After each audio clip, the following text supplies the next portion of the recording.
Okay, we're gonna get serious now. Really serious. Can you tell by my smile? I got that really good forced smile that brings all the boys to the yard. I don't know which ones.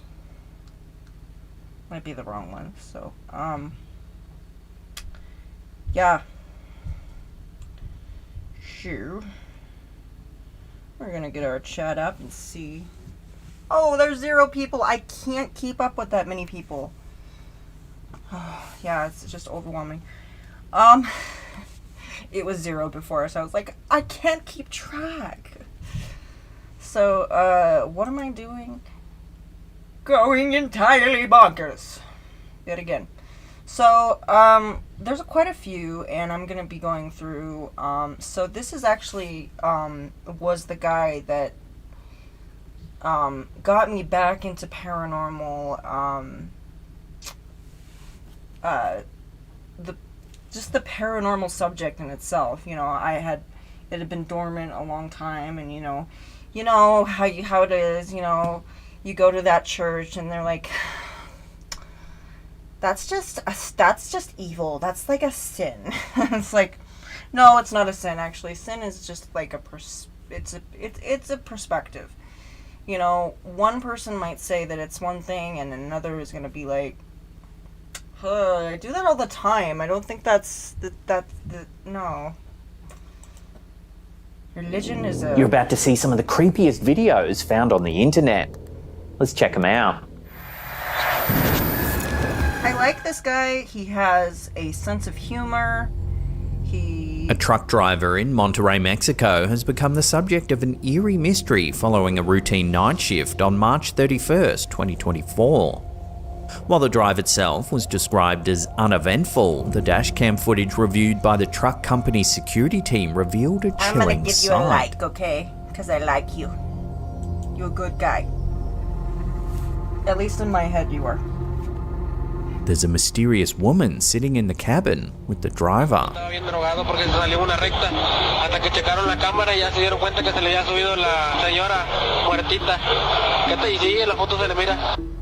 The footage, recorded around 3 a.m, shows a woman with a pale, gaunt complexion and dressed in older-style clothing appearing next to the driver. This revelation left the security team and the driver himself in shock. The driver insisted that he had been alone throughout his entire night shift. When the driver was shown the footage, he was visibly shaken and terrified, unable to provide any explanation for the presence of the woman. The truck company's security team has also been left scratching their heads with no rational explanation for the mysterious figure. The haunting image of the woman has led to widespread speculation. Some suggest the possibility of a ghost, while others consider the potential for a sophisticated prank. However, the driver maintains he had no part in fabricating the footage, adding to the intrigue and fear surrounding this bizarre incident.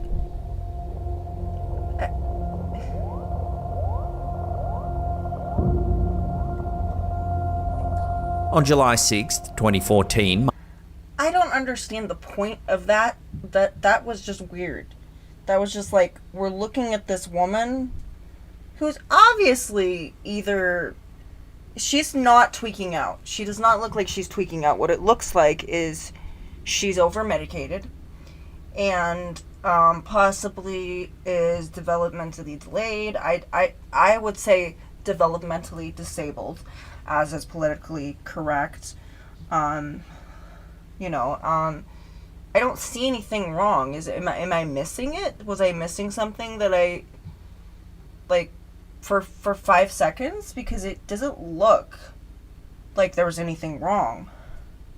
I don't understand why they're shooken up. I don't get that. Like, is there something, okay. That's terrifying in itself. That looks like something I would have worn as a little girl, too. Like, it literally looks Springall like captured a chilling moment while photographing his 4-year-old daughter on a beach in Zushi, Japan. At the time, Springall was living in Tokyo and claims there was no one else around when he took the photos. However, upon reviewing the images later that night, he noticed something strange that he hadn't seen before. A pair of black boots standing directly behind his daughter. Oh. Springall recalled the unsettling discovery, noting his daughter is particularly shy and would never have stood still for a photo if someone had been just behind her. I took a few pictures, and when I was looking through them at night, I noticed what appeared to be a pair of boots behind her in one of the photos. I took several of her in the same spot, but only one had the boots, he explained. Intrigued and spooked, a friend of Springall's uploaded the eerie. Okay. Am I gonna go there? Okay.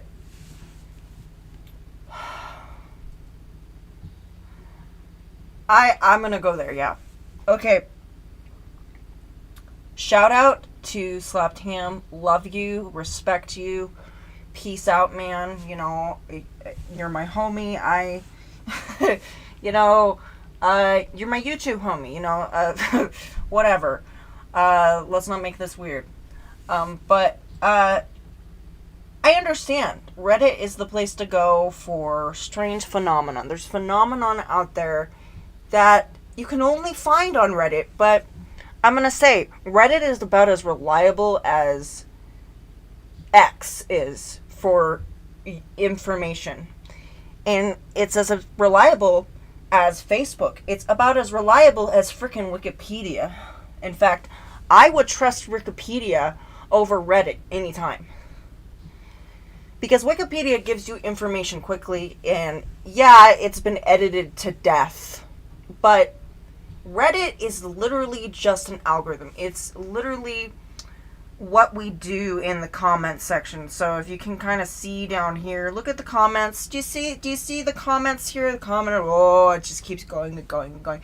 So let's go all the way to the top. Make it drop. Don't go there.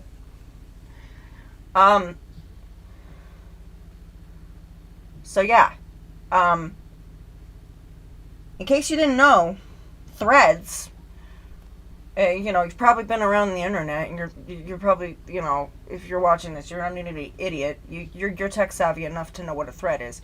But a thread is literally a bunch of people, he said, she said, Hagrid's looking for you, okay?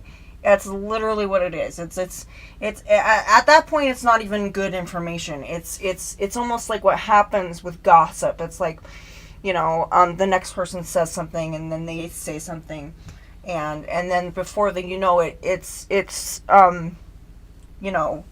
really outlandish story, and it's very much, it is just a string of comments. That's why it's called a thread. It's a string of comments, and the whole point of it, I guess, is just for discussion. It's meant to discuss things with the people that are on Reddit. All I know about Reddit is I had heard about Reddit, and it was a place to go, apparently at one time 5 years ago, for celebrities to go to and get Q&A answers. So I went there thinking that it was this incredible thing, not knowing that it was just a cesspool of misinformation, which is what it is. But if you're looking for something unusual, if you're looking for something in particular, and you know exactly where to look, then it's good. Now, you, on the other hand,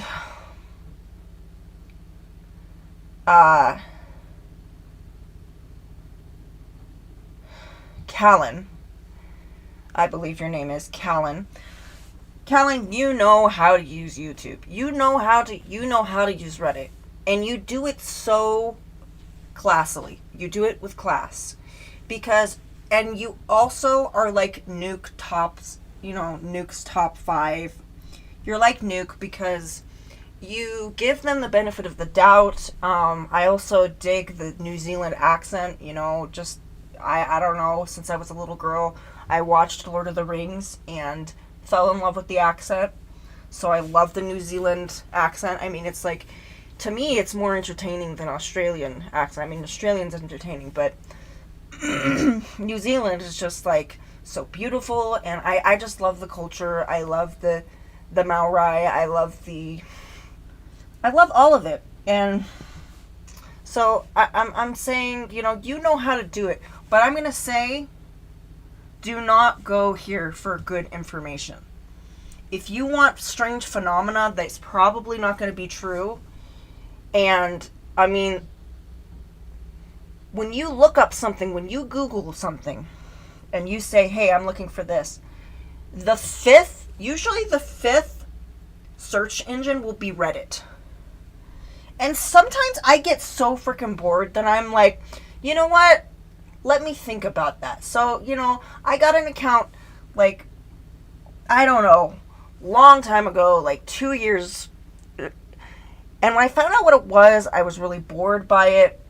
And so I decided, and then 2 years later, I go in there and I find out that my account was banned. I was like, I haven't been using my account for 2 freaking years. How could I have done anything? I haven't even posted anything. I haven't commented on anything. I'm not even following anything really. So, and then I tell them that, and they eventually send me an email and they say, we're really sorry. We banned your account on accident. Probably what happened is somebody hacked my account and took advantage of it, and then they realized that I was a boring motherfucker, and they just said, oh, yeah, I think that's what kind of happens. I'm just really that sad. They think that I think people on Facebook have done that.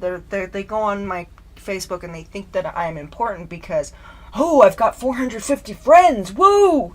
And it's like, it's taken me like 10 years to get that. And then they find out that I'm nobody, and they're like, oh, you can have it back. That's what happens. But just be careful that you do not use Reddit as a main source. And thankfully, Callan does not use, he doesn't use Reddit mainly. I mean, it looks like he does mainly, but he doesn't. He uses other things. So, respect for using the Reddit the way it's supposed to, intermittently. And also, the way you classily do it is you leave it the benefit of the doubt, just like Nuke does, where you're saying, is it real or is it an elaborate hoax? Yes, I found several of your stuff, Callan. I'm just going to say. I found some of your stuff to be, on other sources, and finding out, oh, that's part of a wax museum, or no, that's actually an animatronic that someone built in their garage. But you have to go digging to actually find the validity and the legitimacy of what are in these videos. So I'm just going to say, take everything with a grain of salt, anything and everything. Even what you have to say, even what you say out loud, even what I say out loud, take it with a grain of salt. Because I'm not perfect. I don't always know what I'm talking about. So, and, should I run my mouth out about things I don't know about? No, but I'm going to anyway. Who's going to stop me? Nobody. So, are there any objections? No. Okay, good. Moving right along. The images to Reddit, sparking a wave of theories and speculations from viewers. Among the most unsettling theories is the idea that the black boots could belong to the ghost of a long-deceased samurai. This theory is bolstered by the fact that the beach where the photo was taken is near a well-known samurai graveyard, adding a historical layer to this mystery. I like that. Others speculated that the boots might belong to a World War II sailor, considering Japan's extensive maritime history and the possibility of spirits lingering from that era. The beach, steeped in history, could very well be a place where restless spirits roam. Regardless of the origin, the images left many viewers uneasy, pondering the possibilities of what Martin Springall's camera might have captured. Is it a glimpse into the past, a residual haunting, or merely a trick of the light? Let me know where you land on this strange photo in the comments down below. It's hard to say because it looks like samurai boots, but it also looks like A Japanese. spine-chilling video has surfaced online, purportedly capturing the ghost of a woman on the Saltillo Torreon Highway in Mexico. This unsettling footage was shared on Facebook by a user named Ida Olivas, who recounted his eerie experience while driving along the notorious stretch of road. Oh, yeah.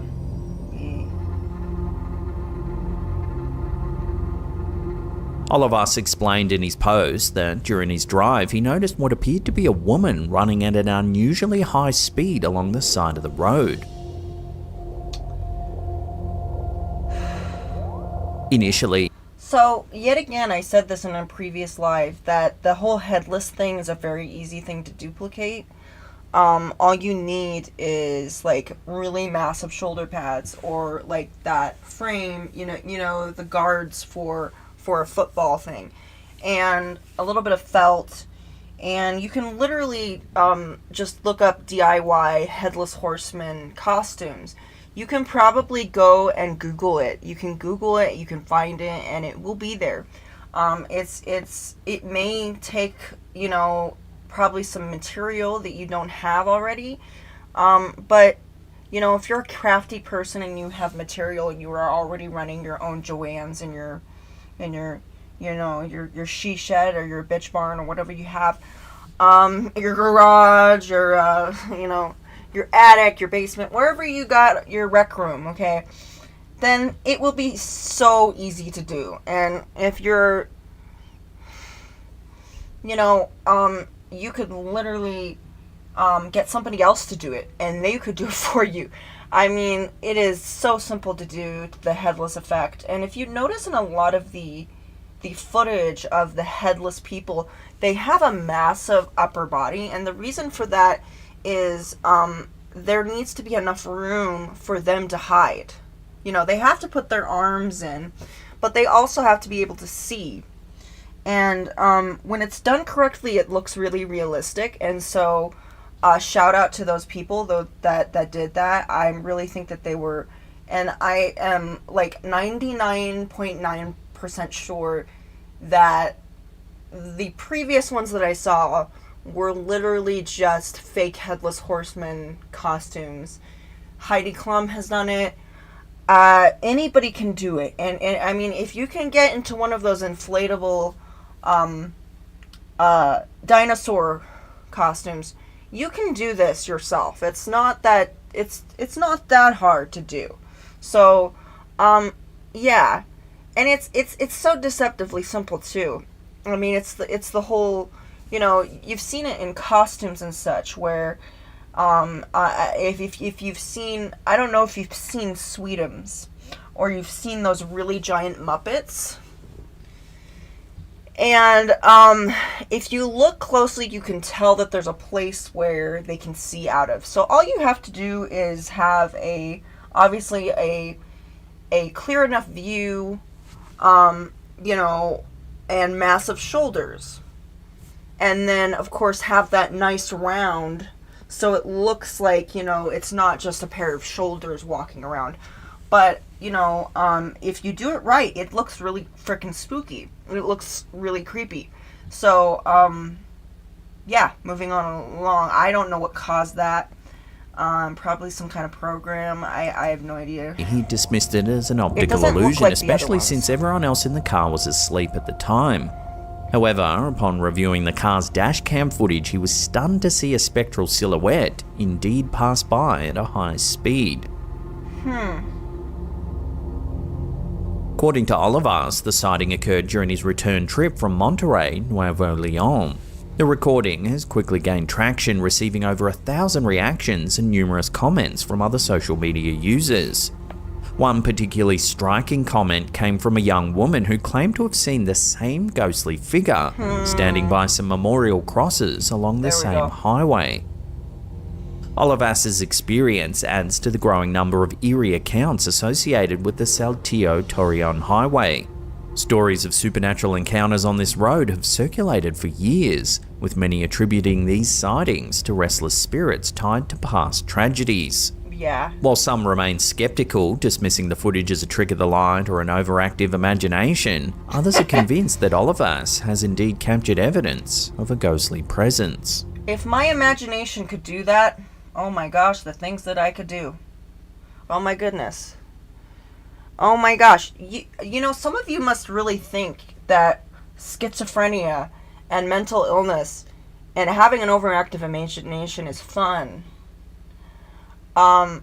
It's not that fun as you think it is, okay? I wouldn't think, from the people that experience it, it's never, oh my goodness, I just love my, all my demons, you know. I love when, you know, black shadows try to follow me home. From what I've heard from people, from children, from young adults, it is not a good feeling to see things that you don't know are there or not. So, it's an easy go-to scenario. It always is. It's like, do they have mental illness? Do you have any mental illness in your family? You know, are you schizophrenic? You know, but that can't be your go-to every single time, especially when it's on fucking a dash cam. Which, by the way, I don't see how you could really edit this, because it is, I mean, look at it. A toaster could probably make a better video. Okay, my little toaster could probably make a better video. Mr. Potato Head could probably make a better video. Is it this person's fault? No.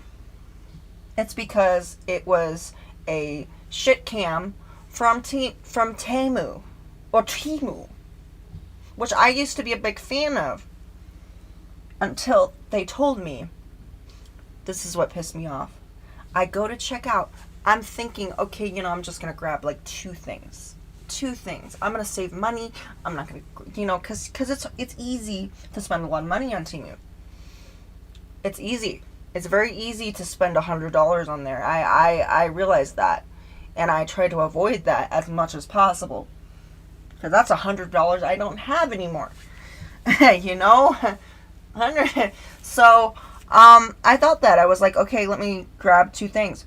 They tell me that I have to spend $20 fucking dollars just to get out. Just to check out. I'm just like, was this a limit always? Did I not... Are you saying that I've never spent $20? I've always spent, you know, over $20 for stuff. So at that point, I was disillusioned, and now I'm discovering that a lot of that stuff is just a total scam. They give you things that look like the real deal, but they're really like they're knockoffs that don't work. So and I never got really displeased from Temu, like, particularly.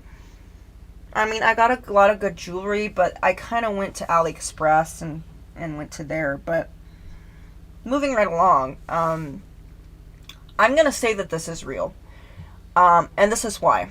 Why go through the trouble to perfect a dash cam phenomenon? You know, why would you sit there on your ass in a darkened room and think to yourself,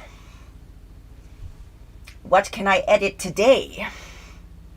Yes, what can I do now that I have all the tools to make it possible? I have the AI, I have everything. What mischief can I cause that will blow up the internet? Now, a lot of people might think that that's what they're doing, but I don't think somebody was doing that here. I don't think that, because, first of all, somebody said that they were asleep during this time, and I don't know, they claimed that hopefully the driver wasn't asleep at the time, because that's dangerous, but, they said that they weren't there. So, you know, they weren't looking at the road. And you know, from what I know, you know, drivers probably might see something right over here, but you know, I don't know if they're taking a look at what's over there. So I'm gonna say that this is real because, first of all, the image is really it's kind of unclear. It's kind of foggy, and it's moving faster than any human would typically, and it doesn't look like a fake shoulder line. It does not look like a fake shoulder line. If you notice, it's a very, very slender body. You can kind of see this very lithe dress that she's wearing, and it's very, flowing. It's willowy, and you can see the figure is very graceful as well. Despite that they're running like a maniac, running like Roadrunner over there. But she seems to be very athletic. She's very, lean and then no head. And so, I'm going to call that this is actually, this is a real deal. This is something, because I don't think anyone would go through the trouble to make an effect on a shitty dash cam recording. I just don't think they would do that unless they're really freaking bored. And I'm sorry to say, there are people out there like that, but I think the likelihood in my brain says no. No. And then we'll move on to the next case. Guys, kita sedang berada di Cuz Latif, a well-known influencer from Indonesia, typically entertains his audience with vibrant videos showing local life and quirky dance cute. routines. However, a video posted by Latif in December of 2020 took an unexpected and eerie turn, leaving viewers spooked and speculating about the supernatural. And speculating. Take a look. berat guys. Nice. Dugem di pantai guys. In the video, Hey, Latif I'll is seen party with dancing ya. energetically while carrying a large speaker. Everything seemed perfectly normal. Everything was normal. It It wasn't always until starts a out few normal. eagle-eyed viewers noticed something peculiar. At the very beginning of the clip, a disembodied hand appears to reach up and grab Latif by the shoulder. Berat guys. Oh my gosh, it looks like actual fingers too.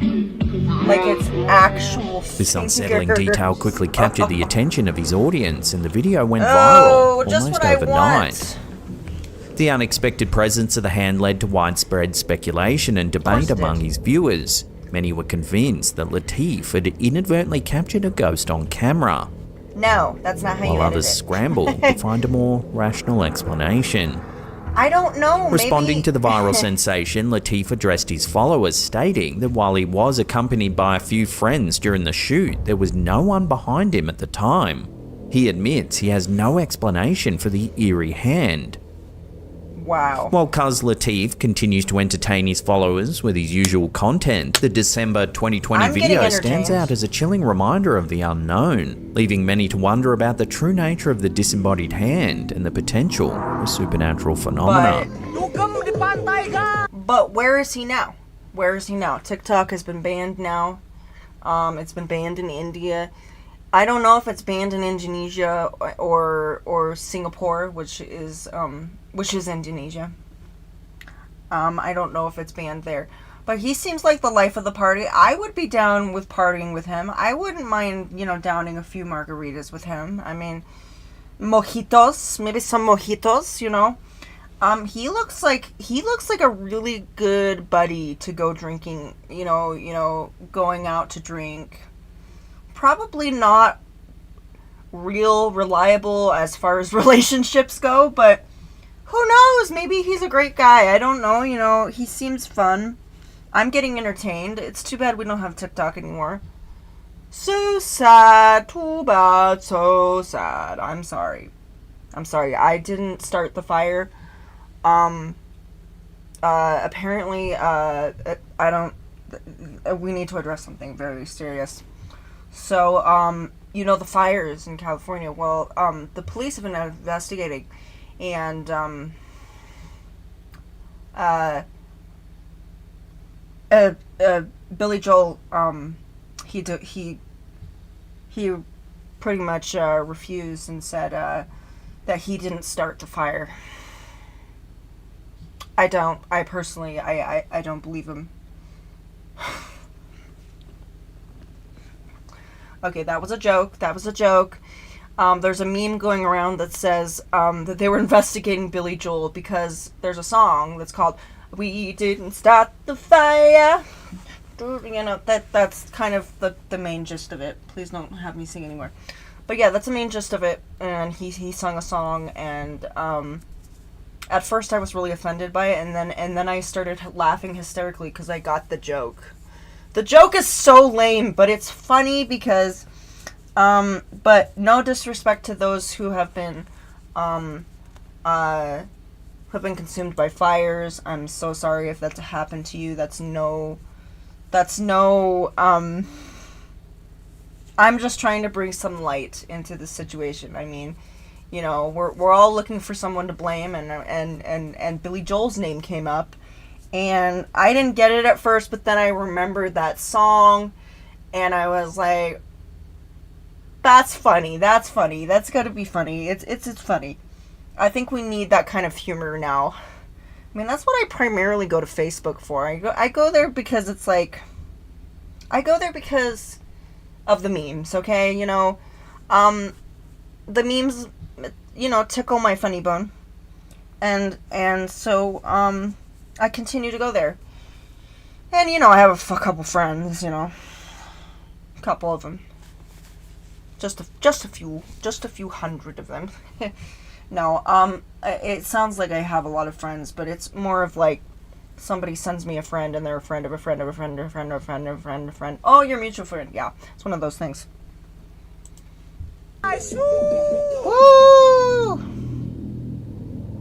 His energy is just In infectious. I love 2015, it. Kevin Brown visited the Fort Worth Museum of Science and History in Texas with his niece and two nephews. While snapping a series of photos on his iPad, he didn't notice anything out of the ordinary at the time. You're filming with your However, iPad. upon reviewing the images later that day, Brown's niece spotted something deeply unsettling in one of the photos. Who does that?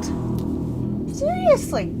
The image appears to Who show does a that? withered figure dressed in dirty rags floating above the floor with outstretched hands.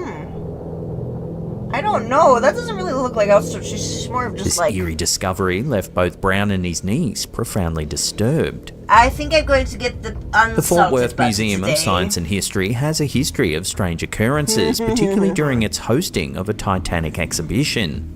Security guards have reported Ooh, unusual pretty. shadows appearing on cameras and objects mysteriously moving by themselves. These incidents have added to the museum's reputation If as a that's site what's of unexplained Gonna phenomena. happen, I guess. While the true nature of the apparition remains a mystery, the unsettling experience has certainly left a mark on Brown and his family, and continues to be a topic of fascination for those interested in I the don't know. unexplained. Let's take a look at her. Come on. Let's take a look. She doesn't look okay. She doesn't have a nose. Obviously, there's no nose over there. She's kind of looking a little. Oh yeah, I think she's the corpse's bride. I think she's just like shopping for her family. I don't know what she's doing. She's just looking. She's just kind of like. I like this exhibit. This is a fantastic exhibit. I like this is just so soothing for me. Like, she doesn't seem to be much of a threat. I mean, she's right by a kid. So I'm assuming that she's benign. She's a benign spirit. I'm feeling this very warm energy from her. I could see her definitely flashing, her eyes lighting up and doing that like a bad animatronic. But I could also see her she looks motherly, she looks, and if you notice here, she's got a little blue here. These are jeans. So she's a modern girl. She's somewhat modern.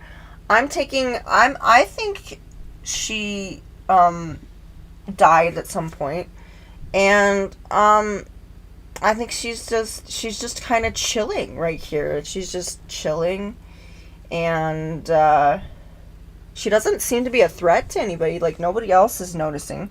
So I think this is the real thing, for sure. Either that or it's just like an old Halloween, you know, maybe it's an old creepypasta Halloween decoration that they got and they put it there. But if you notice kind of how, so look how clear everything is right here. He's got his little cute little curls, this beautiful skin, and then we've got Mother over here. Oh, Mother dear, you really need to do something with your hair. You know, she looks like she's holding on. She's just like, but she seems very calm. You know, I'm feeling this calm energy from her. She seems really chill. So I'm not going to disapprove this or approve this, but I'm going to say, yeah, there's a possibility that this is real. That this is a real deal. I'm going to give it a fair chance, okay? You know, I'm not going to be an old... This next viral sensation has taken TikTok Gender, by storm man. this past Really? week. I had no Posted idea. by user The Spooky Page, the clip shows a man engaged in a video call when something truly unsettling All these happens. accounts we can't Take a look. access. Saya sedang sedih, sad.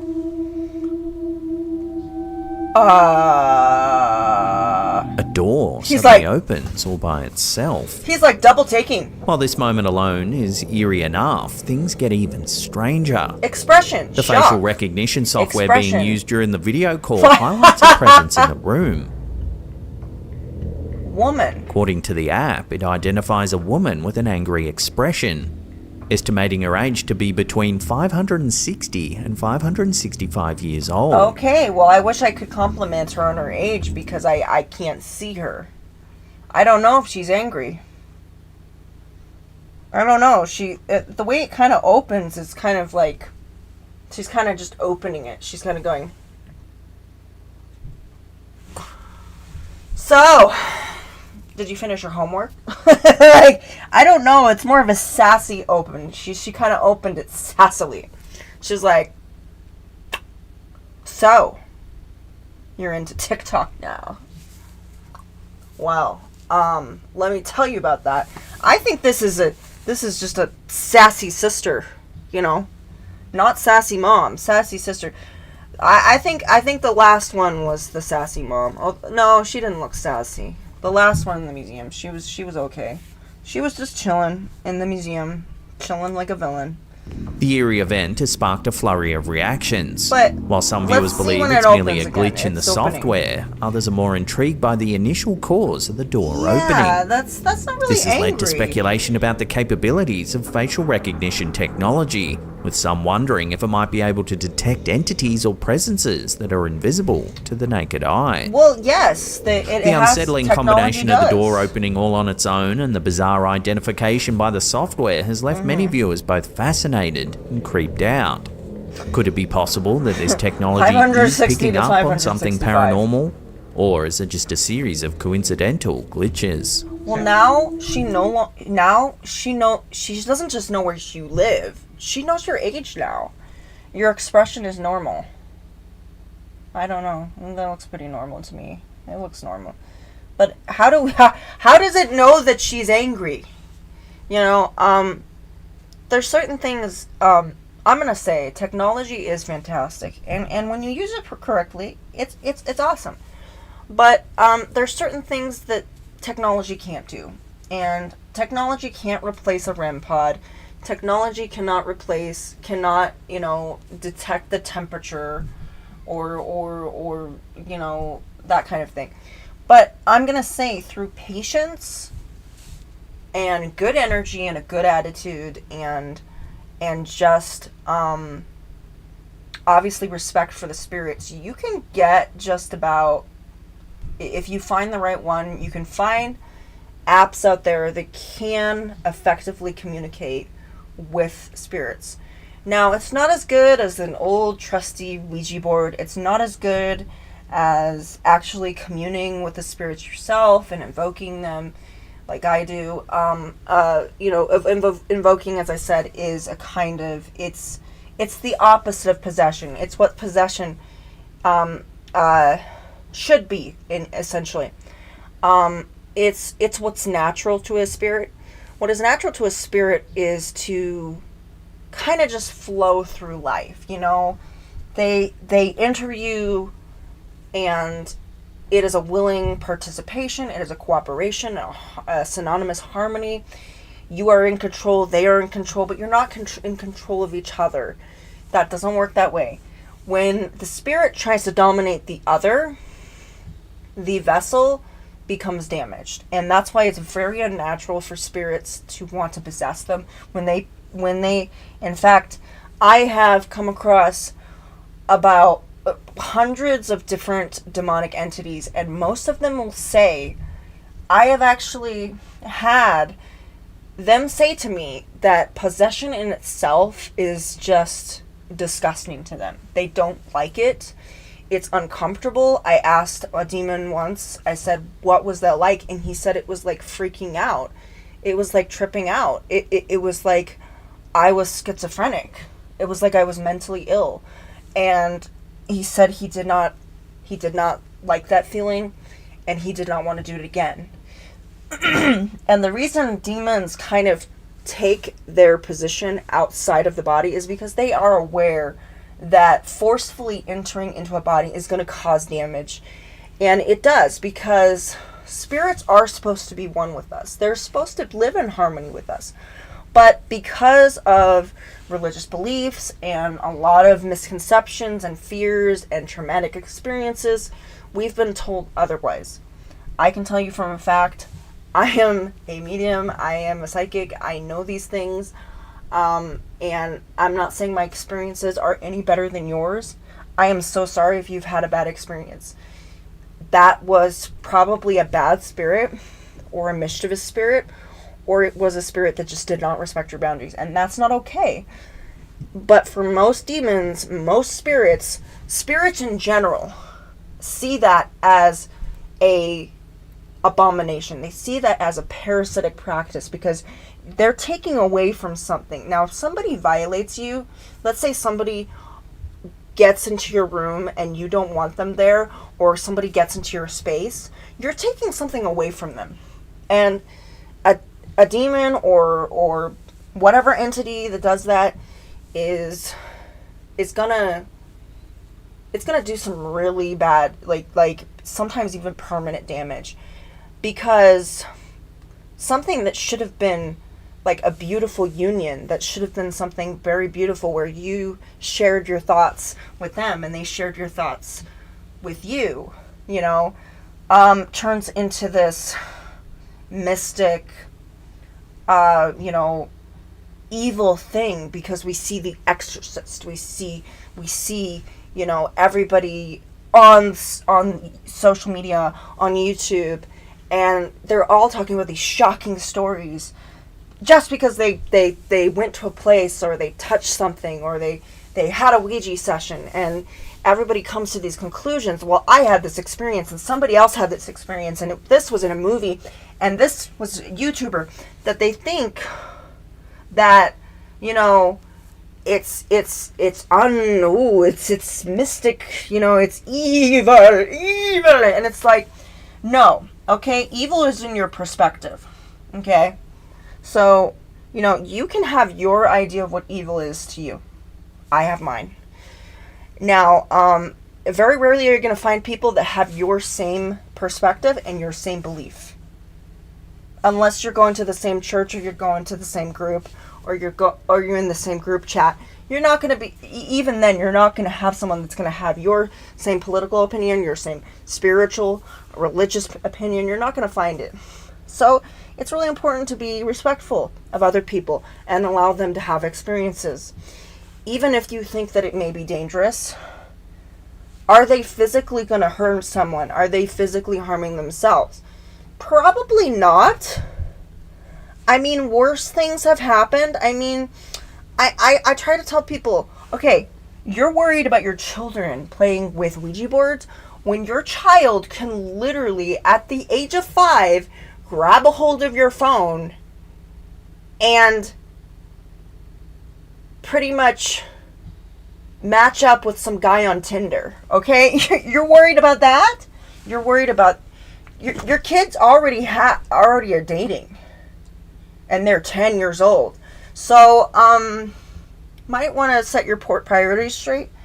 Best thing to do is to educate people about this. Educate people about Ouija boards, educate people about spirits, educate them about the dangers. But don't be a gatekeeper and say, that's dangerous, never do that, don't ever do that. Because you know, when you tell a kid, you tell anybody, and you say, don't do this, they're going to do it. They're going to do it. And this works for adults too. They're going to do it. They're going to do it. So I'm just going to say, completely genuine face, completely, the technology is questionable. Technology is always questionable because, but the best way, if you're ever going to have an app, turn off the data. Turn off the internet. And then make sure that you're not around a computer, around microphones, anything that gives off EMF waves, which would mean modems, power outlets especially. So if you're plugging in your phone and you're near that, that's going to disrupt it. And also just, there's some apps that you're not even supposed to touch your phone because it's supposed to just, you're supposed to interact. So yeah, so you're not even supposed to touch your phone. So, questionable, yes, reaction is genuine. There's also in consideration, okay, I've lived in a lot of drafty houses, and I know I'm not going to go with, oh, it's just the wind, but I happen to live in a house, it was wood and metal, and the metal would creak, and it would sound like someone was kicking it, and it was just the sun heating up the building, and it would creak, and after a while, it was a norm.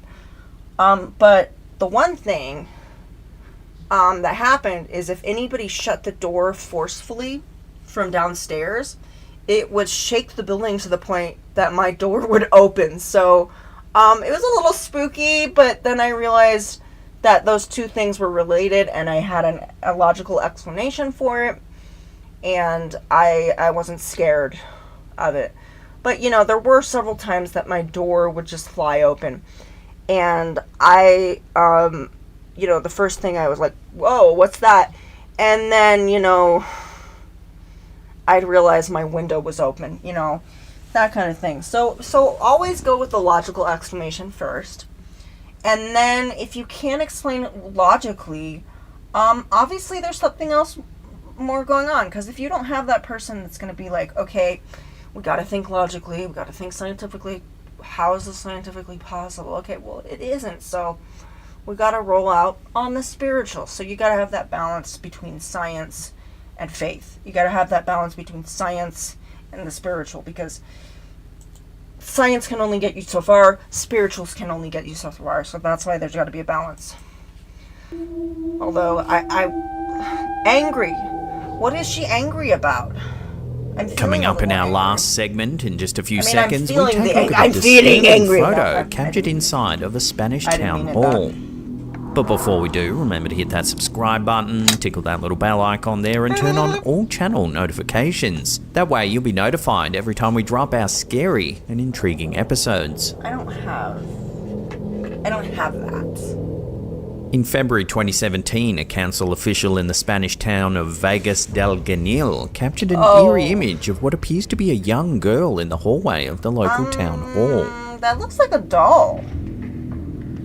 That's a doll. The official, working late, felt a sudden drop in temperature in his office. Upon hearing a rustling sound from the hallway, he took a photo with his phone, fearing there might be intruders in the building.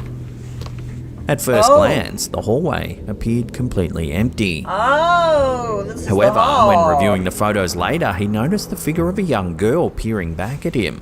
He's like, After sharing the image with colleagues, several recounted similar strange occurrences while working in the building. Yet again, how are we supposed Despite to tell? calls to hire a So- priest or ghost hunters to investigate, the mayor remains skeptical, prioritising practical concerns over paranormal investigations. So what do you think this is? Love to hear your theories on this one in the comments down below.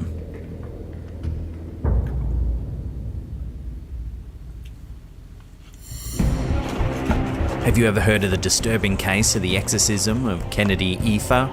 We took a deep dive on this disturbing story over on our second channel, Slaptown Mysteries. Throughout history, devout followers of various religions have held a belief in the existence of malevolent forces capable of escaping the depths of hell to inhabit human, animal, or even inanimate forms, wreaking havoc upon the earth. For these believers, the ritual of exorcism emerged as the singular means to rescue the souls of those afflicted by such evil influences. Conversely, individuals with more secular viewpoints came to regard claims of possession as symptomatic of severe mental or physical ailments, relegating exorcisms to the realm of fictional horror tales, such as those depicted in The Exorcist and the Conjuring film series. In a startling true crime narrative, the collision of ancient religious doctrines with modern skepticism culminated in a tragedy that some argue should be etched into history as nothing short of murder. This is The Exorcism of Kennedy Aoife. If you want to get the full gruesome details on this No, bizarre I don't, case, we've got some links to the episode in the description box down below there. It's also pinned in the comments. Hit No subscribe, turn on channel disrespect to you, notifications. We'll see you in the comments. I don't need to know about it. Well, that's the end of the episode. I always get kind of mad at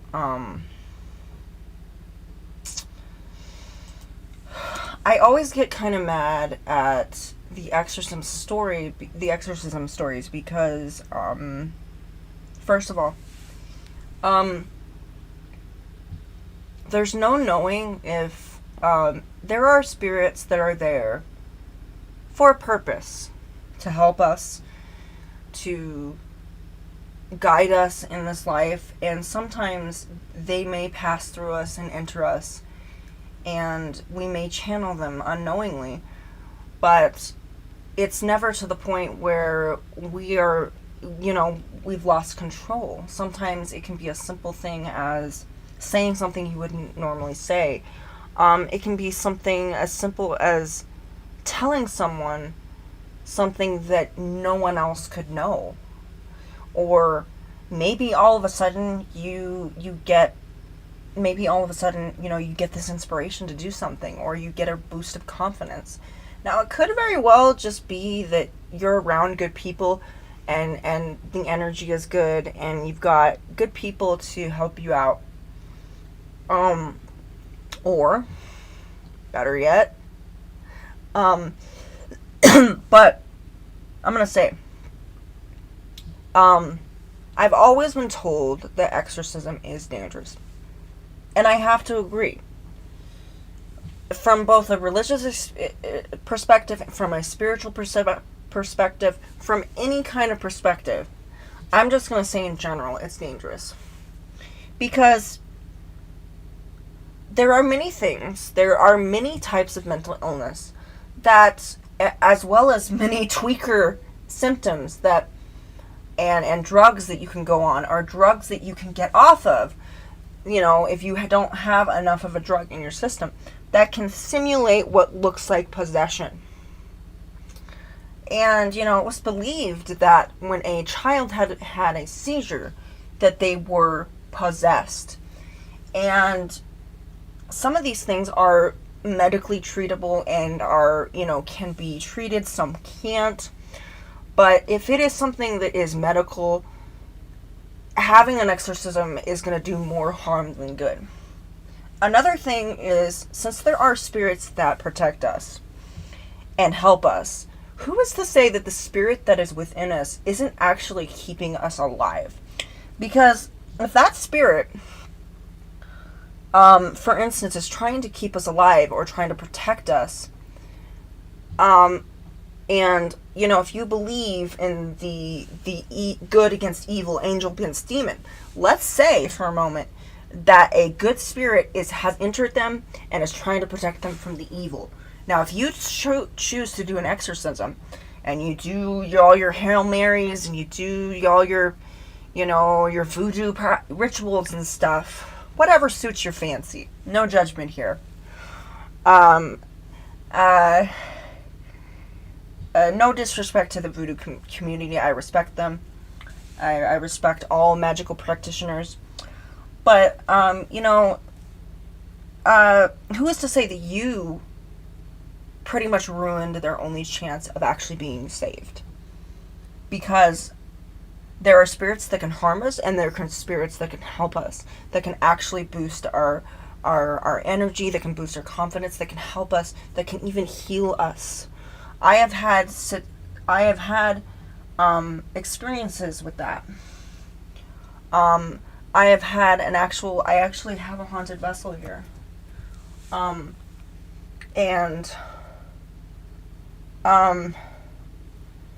actually have a haunted vessel here. So this is Louis. Louis was, he in life was, well, he was a monkey. He was a chimpanzee. And he grew up in the labs, and he's just the sweetest guy. He's just so sweet. He's so cuddly. And he has, like this banana. Now, I'm going to be direct. I'm going to say, I put this, my neck was killing me. I put, this is just a magnet, okay? This is a magnet because it does this. It's supposed to go like this, and it's supposed to go in his mouth. Kind of like that. See, I actually put batteries in him. And so, I did. I put this on my neck, and I kid you not. I didn't have any real faith or belief in, I was just, something just told me to put that there. And so I did that, and immediately I felt like someone had put, like, that numbing balm on my neck, and there was it was just no pain. There was no pain. I do know that this is a very powerful, I don't know what this is, but I think it has to do with maybe this is his ability as a spirit, but he's been a blessing for me. I probably should spend more time with him, but I'm going to say not all haunted vessels are like Annabelle. Some of them are cute and cuddly and adorable, and they protect you, and they're just like your little children sometimes.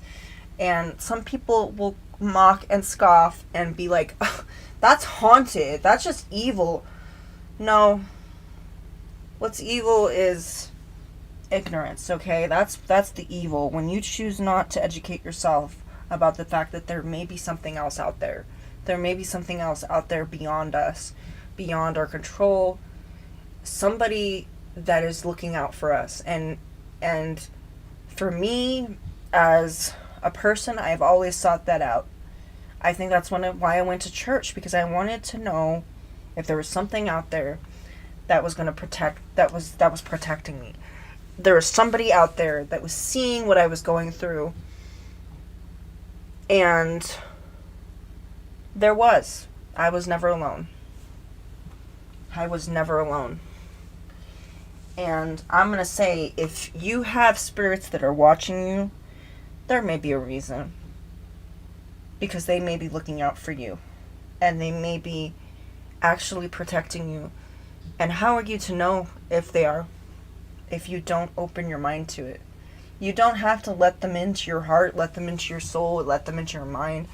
But you can live in harmony with them, and we can coexist. We are so close yet so far away, and we need to be able to be with. We need to be in the moment, Fear mist. This is very interesting. So, we got more Slapped Ham here. We have Daz Games. Daz, I love you. In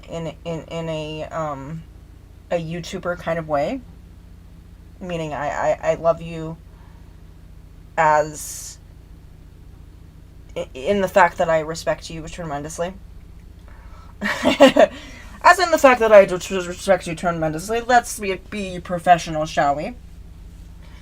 Ghost cuts caught on camera. So, we have quite a few of these people. This was a little bit strange. I don't like that. The Mandela effect. So,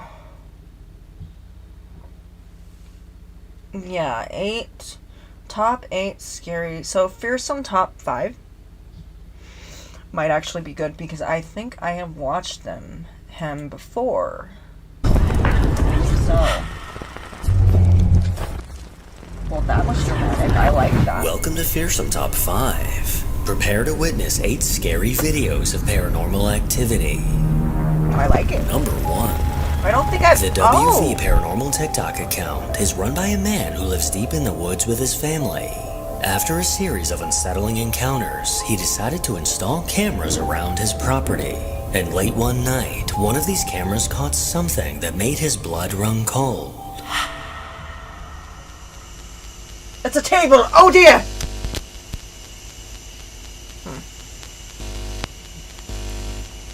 What the fuck is happening with the sound? I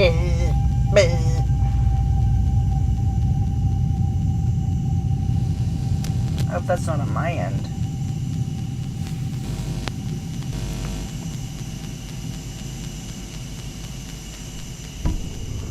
From within the dark forest, a gray, unrecognizable figure slowly emerged.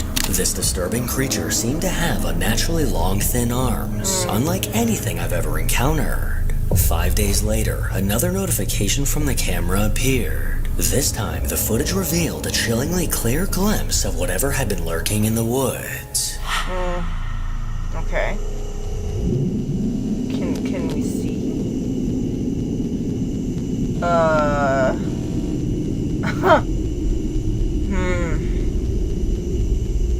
He's like shuffling along. He's just like, I'm trying to do this really he's like, I'm trying to do this really cool dance move. He reminds me of the zombies from Hotel Transylvania. It's like, you're kind of like this, but then you're like, your knees are bent, and so you're kind of just walking. like, that's what it reminds me of. I don't know. Maybe I should see it all the way through. What is this? The Ministry of Funny Walks? He's like, I'm trying out a funny walk. Funny walk. Look what I can do. I think he's okay. You know, obviously 100% real, 100% real. That looks, that is way too creepy to be something that is faked. And yet again, why would someone bother to get this unless they're really desperate for views? Which, if it is, shame on you, sir or ma'am. Whichever gender you choose to identify with, I respect it. But whoever you are, you must not take advantage of people that way. If you're going to get views the normal way, like just get a bunch of friends together, you know, go on Facebook and be like, you know what, I have this really cool, or Instagram, and then, you know, or go on your Twitch channel and be like, okay, you know what, I really would like you to follow my channel. I'd like you to follow it. And then, you know, if you have some good friends, they'll be like, yay, of course, we'll do it. We love you. I hope they don't sound like that. I hope not. I hope they don't sound like a weird Tickle Me Elmo. So, yeah, I would say that's legit. It seems to be, it's legit. We'll just go with that. It's legit, okay? You know, The same innocent figure until suddenly proven materialized from the guilty. darkness, its movements slow and unnervingly unnatural. Its disturbingly long arms and gray body were unmistakable as it dashed to the right, vanishing into the shadows. I think I can confidently say that this was not an animal, leaving two possible explanations. Either this was a ghost, or a strange person that desperately needs a tan. Sometimes the scariest things aren't what you see, they're what you feel. That sudden Right? rush of adrenaline. Very true. It's a lot of the experiences that you have. Like, I'm gonna say, a lot of the experiences that people have, that everybody thinks everybody has with Ouija boards, which is ridiculous. I can tell you a majority of us are just fine. We're alive. I'm alive. I have done Ouija sessions numerous times by myself. I cleanse the board. I come with a good attitude. I don't do it when I don't get enough sleep, which would be like sometime today. I didn't get enough sleep. And I'm responsible because I actually understand how a Ouija board works. I am not a teenage kid that thinks it's, oh, wouldn't this be fun? No, I actually know what it does. I know how I know the difference between a portal and the communication device. It's a multi-purpose tool, honey. It's not for everyone. But a lot of the times with people who have these experiences, small things happen. Maybe nothing fucking happens, but it's always the feelings. And guess what? There's something that happens when you're with other people. It happens when you're in a concert. It happens when you're with good people. Like, that's the great thing about theater. Theater's great because you feel good, they feel good. You cheer them on, they cheer you on.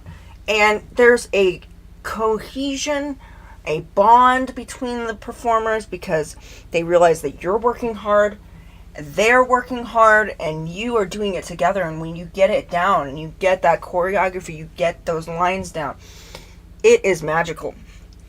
But when you have a chilling experience and you're looking for thrills and something touches someone else, didn't touch you, by the way, you know, but it touched Joanne over there, you know,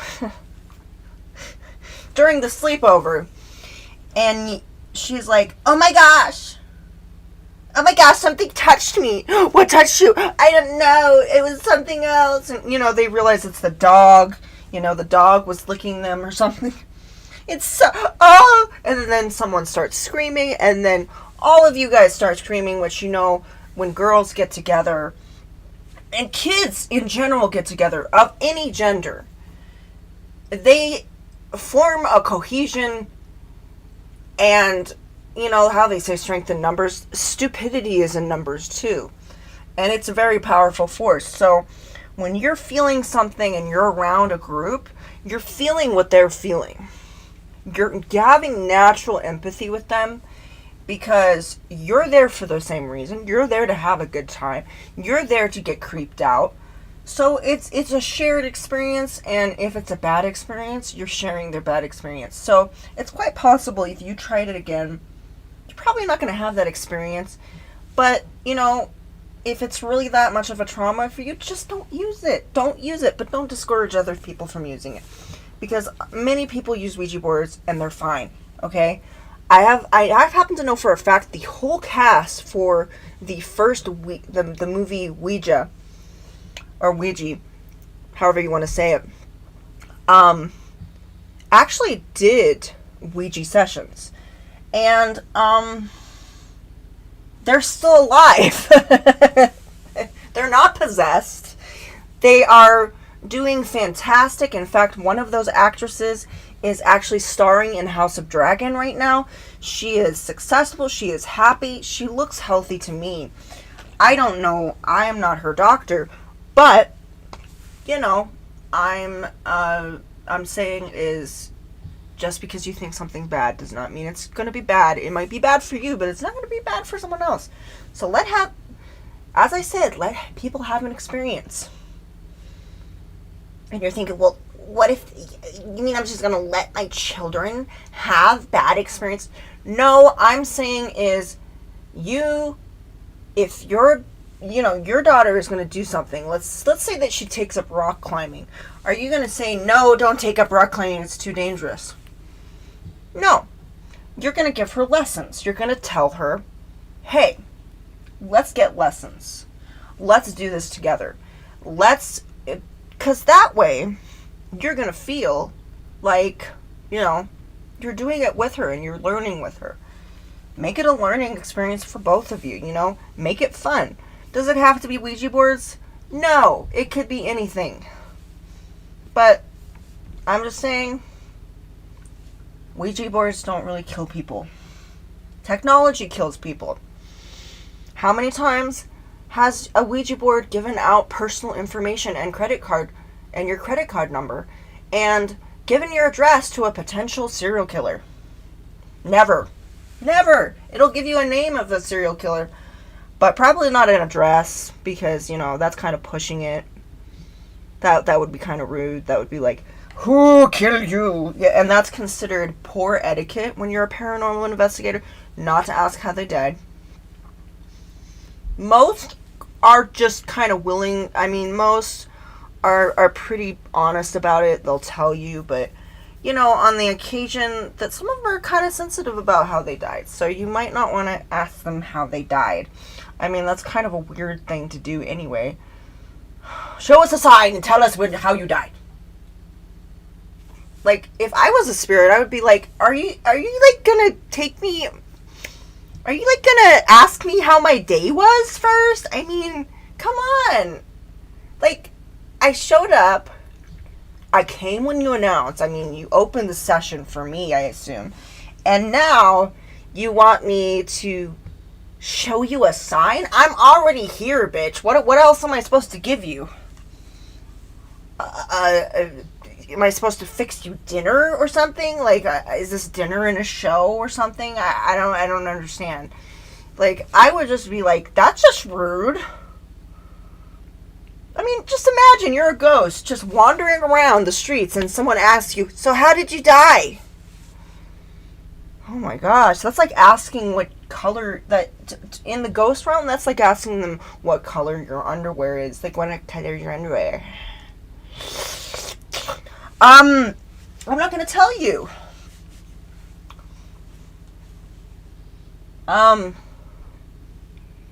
Cause I don't know you. You know, they have stranger danger too. I'm sure there's some ghosts that have some posters up that say, please don't trust this human. Don't trust this human over here. They ask too many personal questions. It's awkward and it just gets weird. You know, I think they must have. I hope they have that in their realm, because that would be very useful. That would be useful. I'm gonna have to suggest that. Maybe they'll listen to me. I don't know. They might. But so far, I like this guy. I have not actually watched any of his videos. And I already like it. I already like how he pieces things together. And it immediately, he you know, was very similar to the other, to Nuke. And, you know, it's very similar to a true crime narrative. And I like that. I grew up on that. You know, I grew up on that. And what the family didn't know, it was something far more sinister. Like, yeah, and so I like that kind of pulls you in, because it makes you think that it's going to be something, and so immediately I was hooked. Like, I was quiet. Like, I am a chatterbox, and all of a sudden I was just like, the anticipation, kind of like chasing a jackpot you didn't see coming. And that's exactly how I've been feeling lately while playing Jackpot World, a mobile slots game that's free, incredibly entertaining, and filled with surprises at every spin. With over 300 unique slot games inspired by real casino slots, it's like stepping into a casino, but you can play anytime, anywhere. No long nights in Vegas required. Just pull out your phone and you're ready to roll at home. I've been playing Jackpot World a lot lately, especially in the evenings before bed. It's very quickly become part of my nightly routine. It's just a fun way to zone out and relax after a long day. The games are super fun, and there's always something new to check out, so it keeps things interesting. I love the rush when I hit a big win, but honestly, it's just a chill way to clear my head before crashing for the night. Lately, I've been playing the new Mario's Fantasy World slot game, and it's quickly become one of my favorites. The gameplay is smooth, the graphics are clean, and the jackpots are seriously satisfying to chase. Mainly because Mario's Fantasy World offers the highest rewards in Jackpot World history. So if you're into slots, this one is definitely worth a try. try. It's simple, exciting, and has great payout potential. The best part, it's completely free to play, and you can take it with you wherever you go. A mobile casino at your fingertips. So if you're feeling lucky or just curious about what Mario's Fantasy World has to offer, you can download Jackpot World right now using the link in the description, or scan my QR code here. Give it a try and let me know if you hit that big win. I'm so sorry, Fearsome. Number 2. I understand that you need promotions and all that, but I don't need promotions, so, yeah, I don't, none of this belongs to me. I am not advertising anything. I'm not advertising anything, okay? I'm not advertising anything. It's all. I'm not advertising anything. So, you know. Oh, we actually have. Oh. Oh. Okay. Wait. Huh. So. Just seeing here. Hey.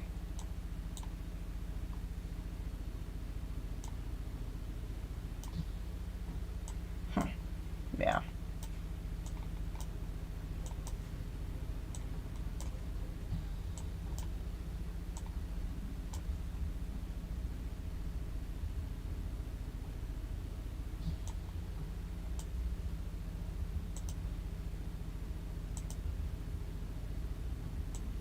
So we've got the actual live chat here. That'll be helpful, I think, if I can get it up. Here we go. Go over there. Yeah. Okay. So, much better. Thank you. So I actually figured out how to add this to, yeah. I found out how I could actually see it. That's awesome.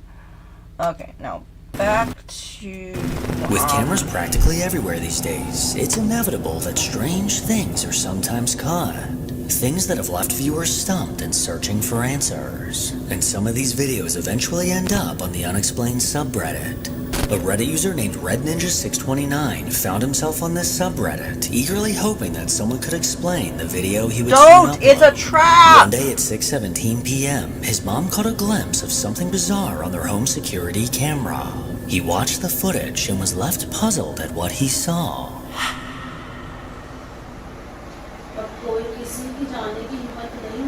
What are you puzzled by? The heck? As the camera was rolling, something unusual appeared at the top of the screen. A misty form came into view for just a few moments before disappearing. This eerie anomaly somewhat resembles a snake, but as it suddenly appeared then soon vanished, I highly doubt that's what that was. I've never seen anything quite like this, so if you think you have any explanation, please be my guest and let me know. I don't know how... Number 3. Late into the night, on April 15th, a truck driver named Ken from Illinois was making his way down the interstate. The clock in his truck just struck 3 a.m., and as he approached a bridge, he could have sworn he saw something in the middle of the road. Go meet up with him and see if she can get him to confess. And it's a tough decision, I'm sure, but Amy ultimately agrees. So she wears the wire. As his truck quickly approached the bridge, something unsettling can be seen in the center lane. What looks like a woman dressed in white suddenly appeared in the middle of the road, the lady in seeming white. completely unfazed by the massive 18-wheelers quickly zooming by. Ken knew he saw someone under that bridge, but he could sense that something just wasn't right. I know we see stuff sometimes, we're like, it's probably just debris in the road, whatever. This wasn't like that. This felt like something was there. So, I pulled up the dash cam, and you see that? That's a white figure. I don't know if that's a person, an entity. When you watch the video, you're going to believe that it's an entity because it doesn't really look like a person. It almost looks transparent. It almost looks like you can see through them. This Wow. eerie figure caught Ken off guard when reviewing the footage. Yeah, I And the imagine. very next night, things took a chilling turn. I had another driver reach out to me after I posted it on Facebook that he was going through there about 20 minutes before I did with another driver right behind him, and they seen the same thing as I did, but they just didn't catch it on camera. Oh, And wow. today, Wow. at the same time as we went through there, there was a car accident, multiple cars. 2 people ended up dying. 2 people went to the hospital. Well, the 2 people that went to the hospital gave a statement that they seen a white figure in the road, and that's why the one car swerved into the other car. And this was around the same exact time, but 1 day later than when I seen it and he seen it. 2 other So, yeah, I think this is legit because, first of all, we have the guy actually backing up his story like a professional, and he looks like an honest guy. I mean, you can kind of see him. He looks like he's solid, you know. He looks like a real guy, you know. He looks like a, you know, old, reliable truck driver. And, not that I know much about truck drivers. I mean, I've known a couple, but, like, never mind. But he looks like a decent guy. Just from seeing him for 5 seconds. And he, seems very adamant about it. He doesn't seem to be he doesn't seem like a bullshitter, that's the thing. He seems like and he has somebody else. He actually has a text that's backing up what he's saying. So, and a day later and at the same time. So, this suggests that this spirit has a schedule, which yet again clearly shows that, it clearly shows that spirits have organization, that it's not just a random thing. Sometimes it is just for the fun of it, but I'd like to think that, you know, if you've seen the movie Ghost with Patrick Swayze and Demi Moore, you know that there is a deliberate, you know, purpose for interacting with the human world, and it was really difficult for him at first, but then he got the hang of it, and he knew how to interact with, you know, the human world, and he was able to do that, and he was able to pretty much, make this one guy really, really sweaty, like, on the computer. I mean, gosh, you use technology to freak people out. It's awesome. And it's just, it has this Jumpin' Jack Flash feel to it. I've always liked the movie. I'm not a huge fan of Patrick Swayze. I know there's some people that don't like him. I like him. I like the Dirty Dancing. I didn't really follow his social life, which is a first for me. You know, I am not that kind of person. I will, like, say, oh my gosh, you know, I really like this guy and you know, this actor. And I'll look them up, see when they were born. Oh, they're 5'7". Oh, and they're married to so-and-so. And then by that time, I am set. I'm set. I'm like, okay, that's enough research for today. That was fascinating. Let's move on with our day. So I do that. And so, yeah, but with this seems to be legit because he's not just backing up his story. He's also having someone else back up his story as well with it. And that's pretty darn awesome that he's done that. So, yeah, and to think, and the fact that, so I'm going to say that this is 100% accurate because he's backing up his information. It's not just a thread from Reddit. It's actually, you know, there's footage of it. And somebody else actually reported to see it. Now, unless that other guy's lying or they're in cahoots with one another, that's highly unlikely. They were both on different routes as well. And, I mean, not different routes, but they were both probably, I mean, they were going the same road, but I imagine that they were going different routes as well. You know, obviously, you know, they had different places to go. They weren't going in the same place. They weren't going to the same place, obviously. And he actually has screenshots of the text, which is very efficient of him. So, yeah. I have never seen a more accurate paranormal footage in my life. That is fantastic. He backs it up. He backs it up again. And just very direct, very refreshing to hear that from somebody, you know. And it's rarity that you get like an upfront account from it too. I mean this is just like TikTok, right? So awesome. Their truck drivers and two of the people involved in the accident claim to have seen the exact same figure. Really? And because of this woman in white, the person in the car that swerved to avoid her lost their life. So what exactly could this ghoulish figure have been? And what was it doing in the road at 3 a.m.? Number 4. I don't know, you'd Over have on to ask her. TikTok, a girl named Haley has an account was going filled her with videos rounds. from That was various her- concerts. Maybe She loves to document the experience and share the music with everyone online. But hidden within her countless videos is a piece of security camera footage that doesn't quite make sense. It never does.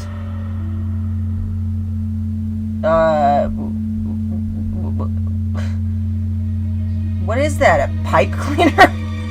The motion sensor on her security camera was triggered at 3 a.m., but what was caught is hard to explain. A strange worm-like anomaly traveled from the hall, through the living room, and into the dining room.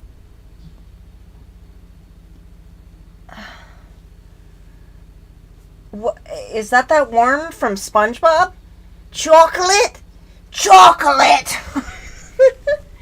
Is that? I remember chocolate. I was thinking an arm. Like, it kind of resembled an arm, like, not too long ago. Whoa. What happened? It resembled an arm not too long ago.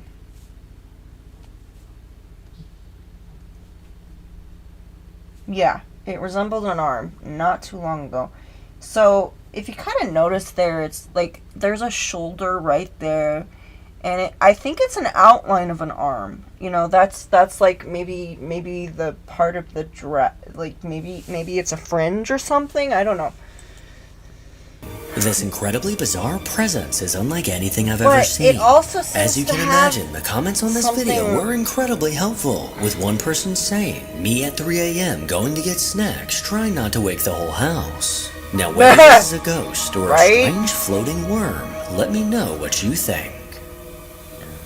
Number 5. Over on the Finders Beepers History Seekers YouTube channel, Matt and Andy set out to explore an old I abandoned actually follow Finders Beepers, and I actually follow them. They're hilarious. If you've not seen them, Finders Beepers, Finders Keepers or something. You know what he said about it. So he said it best, and yeah, let's see if we can go. I can't go back. house apparently. with almost everything left behind. But if you don't know them, they're awesome. They are from Wales, I believe. And if you like, I grew up with the British accent, so I enjoy it. And I enjoy their content. And they have an urban explorer feel to them, you know. And they feel like the legit urban explorers. Not like Urbix Hill, you know, that kind of thing. They feel like that. They definitely feel like that. So to me, I think they sound, they're definitely an odd couple. Odd couple in as in the movie, in the series. Not that they're a couple. Couple what?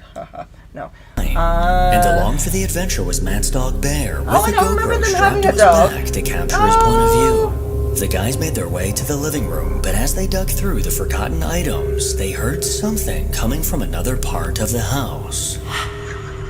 Literally, it's not me. Oh, Lord. Oh, I hadn't noticed cupboards, to be fair. What we got in here? We've got not very much in the bottom. Is there anything in the... What was that? You like a whistle? Where's Bear? I'm just. Bear? I think that was the My scariest concern noise is that- right there. Oh, he's upstairs. Okay. Bear? Yeah, that guy has constantly has a clueless look on his face. He just does. I don't know why. Bear? And what is Bear? it with naming dogs Bear? Now. And that's That just worried me. like I thought he'd hurt himself or I thought that something, was or- just here in the States. What sounded like a whistle quickly caught their attention and immediately made Matt wonder, where's Bear? Luckily, Bear soon showed back up, seeming he's as fine. excited as ever to explore the house. And soon He's the like- three of them made their way upstairs. But while scoping out a bedroom, a hair-raising sound came from the stairs. Why's that got a lock on it, though, for a bathroom cabinet? That makes no sense at all. Bear, you're just causing so much bother. Ooh, somebody's going down the stairs. Did you hear that? Somebody's going down the stairs.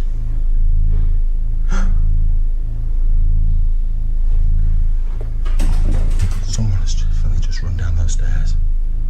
Yeah, really fast. I think I've run down the stairs like that before. I have. Oh. Oh. Oh. He's acting like something went up there. Trust your dog. Your dog. Hello?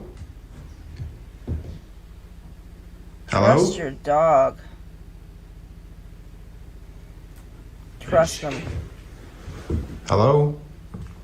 So notice that the dog's tail is up. So when a dog's tail is typically when it's right down here and it's wagging like this, that's typically a neutral thing. That means they're chill, it's okay. If it's a little bit higher, that means I'm kind of on alert, but I'm kind of ready. If it's up here like that, and it's wagging, you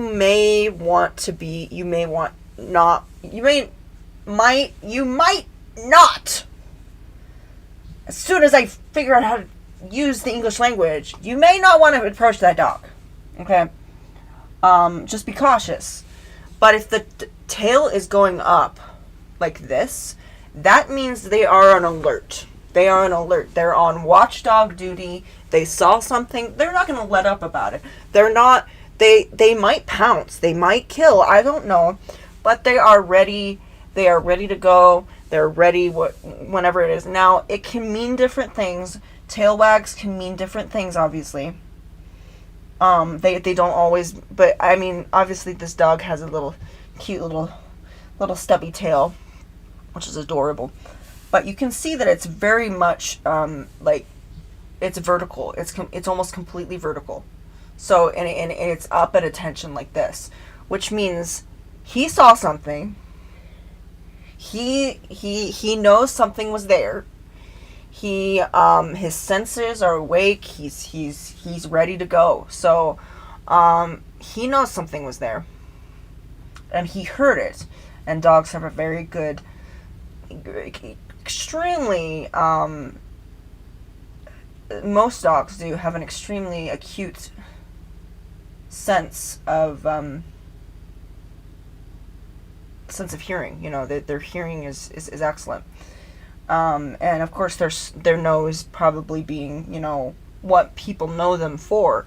But ears are very essential for dogs, especially when it comes to bloodhounds and such, because the ears actually waft the smell into their face, which is why I believe dogs should have their ears natural.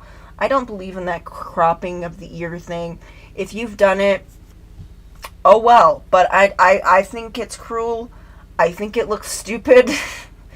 I think it looks ugly. I really do. I have seen a Doberman with floppy ears, and they are adorable. Let them grow out their dang ears the way God intended. What am I talking about? God didn't make these. We did it. No, I'm saying. I mean, you know, you're. I'm not discrediting that God didn't make things, but I'm just saying that we kind of engineered dogs as we know it. You know, we kind of we played God in an attempt, and now we have animals that they can't breathe right, and they and their eyes are popping out. So you know that's the problem with the Shih Tzus today. I've seen that where they have that eye defect where the eye will actually pop out. It's so sad. And of course with the Irish setter, there's a lot of parvo as well. And that's why you should get the mutt. You should get the mutts, because the mutts, they have good genes, new genes. They got the fresh blood in there. So and they're reliable. So, you know, pure isn't always the best. Pure just means the nephew somehow probably, you know, that there was at some point the uncle must have went to bed with their niece. That's all that means. So in case you're wondering how they get purebred, they intermix family. That always works, doesn't it? Not. But yeah, these people are actually amazing. If you've not seen them, they're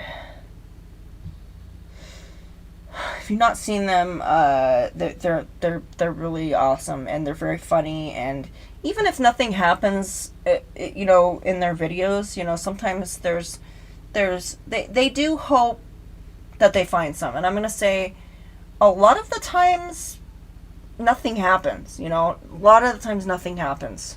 Nothing happens. But they have that hope that they'll find something, that they'll find some footage. Though it's not just for a thrill, it's sometimes to tell a story. I know there's people that become paranormal investigators because they want to tell stories. There are so many stories out there, stories of children, of people that were killed that are not being told, and to know that story is, well, every historian's dream come true, really. It's a paradise for historians. And I like history, so, you know, in small amounts. Like I don't want to sit there and read a book about history, but I don't mind watching a documentary, I guess. That wasn't just my imagination, that were it? Yeah, it was your imagination. No, because it was totally yours. This. I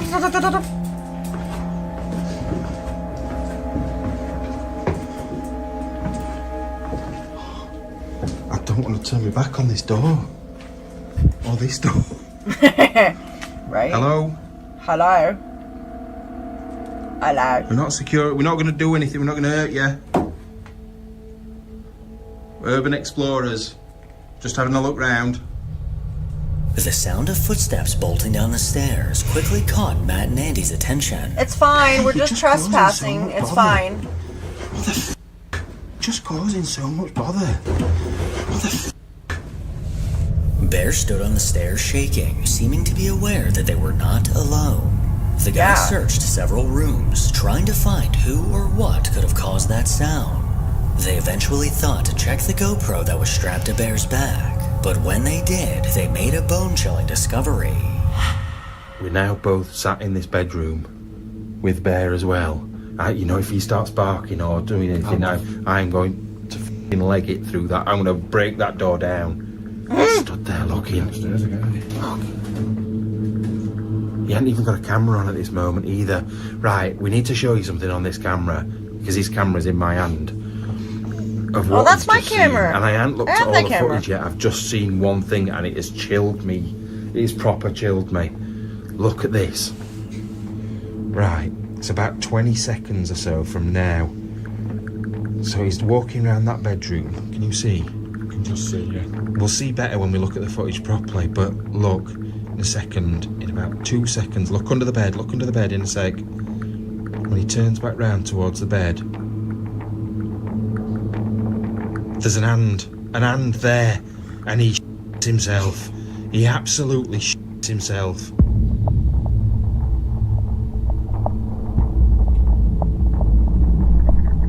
Yeah, he was like, We heard him barking.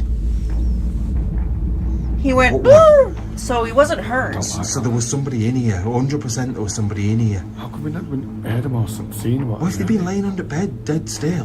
But how's he not seen him before that? He's been up and downstairs. They must have been so quiet and so still and probably got stuff over top of him or whatever. But he's disappeared again now. The GoPro footage revealed a person concealed beneath a bed, completely unnoticed by the guys in another room. Bear ran over, sniffing the area, oblivious at first, until he froze, his nose suddenly inches from the hidden figure. The realization hit hard. Someone was in the house. This figure sent Bear scrambling, and in that moment it became clear the footsteps on the stairs must have belonged to this person.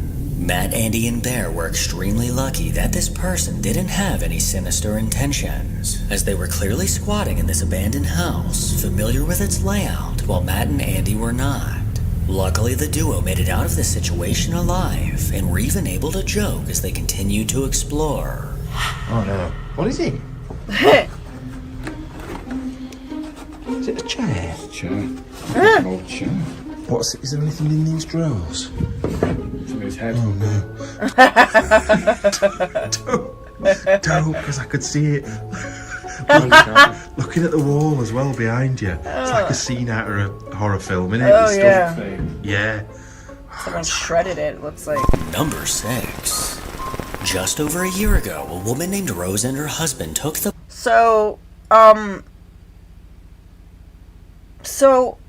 Yeah,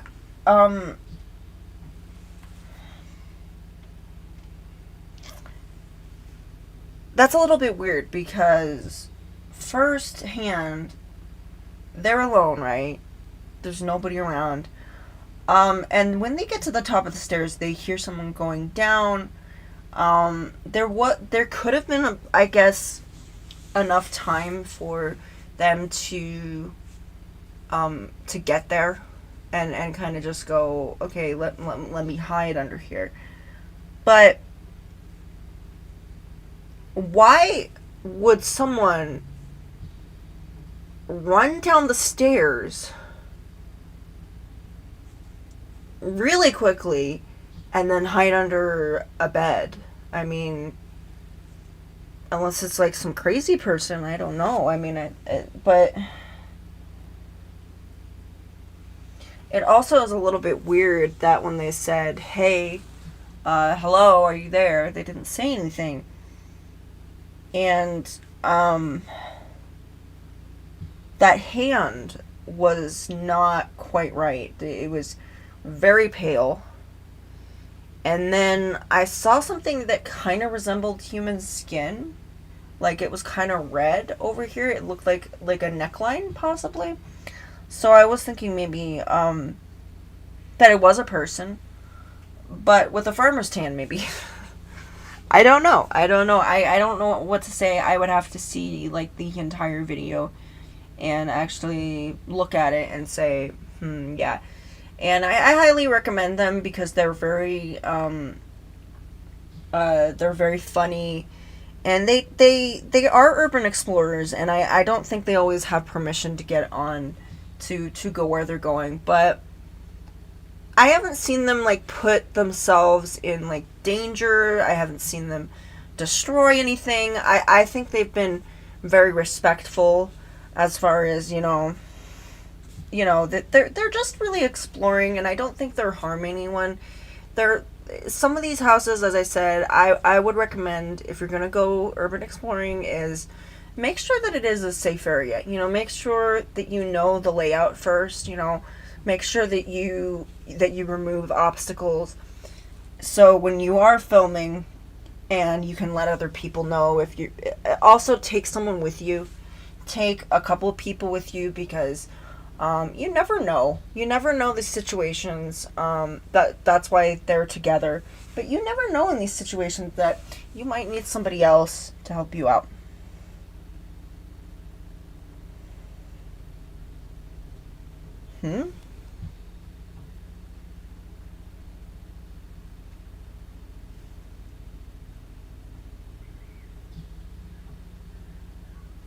I think it's the kids outside. I was like, what? Wouldn't that be fun if the actual phenomenon was happening? And yeah, I don't think that's happening. Plunge and bought their first house. It's the kids. The two were extremely excited to finally have a place to call their own. But their excitement quickly turned to unease, as just a few weeks after moving in, strange occurrences began to happen around them. The couple would often hear knocking on doors from various parts of the house, but quickly wrote it off as nothing, as they were still just happy to be in their first home. One afternoon, Rose was preparing lunch to take with her to her night shift. What could She go stepped out wrong? of the kitchen for a brief moment, and when she returned, the stove was now off. Confused, she called out to her husband, accusing him of pulling a prank, but he was nowhere near the kitchen, and these disturbances only got weirder. One evening while home alone, her husband heard faint sounds coming from the kitchen. Extremely curious, he grabbed his phone and began recording, but what he caught would haunt them both. I heard something in the kitchen again. Yeah.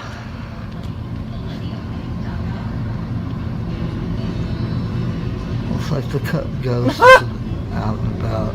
I guess they want some coffee. They want some What is it coffee. with these freaking cups? Do they want coffee? I think they want coffee. I just think they want coffee. You know what I mean? I think they want some coffee. What?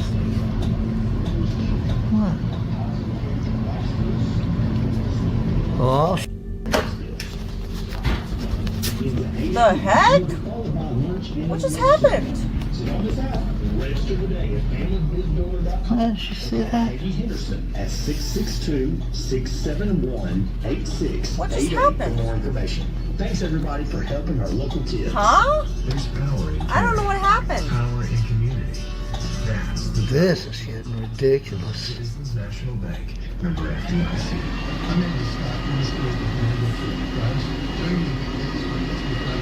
Okay, the cups are moving. Yeah. Cups are moving. Awesome, awesome, awesome, awesome. Yeah. Man, we're gonna have to do something about this now.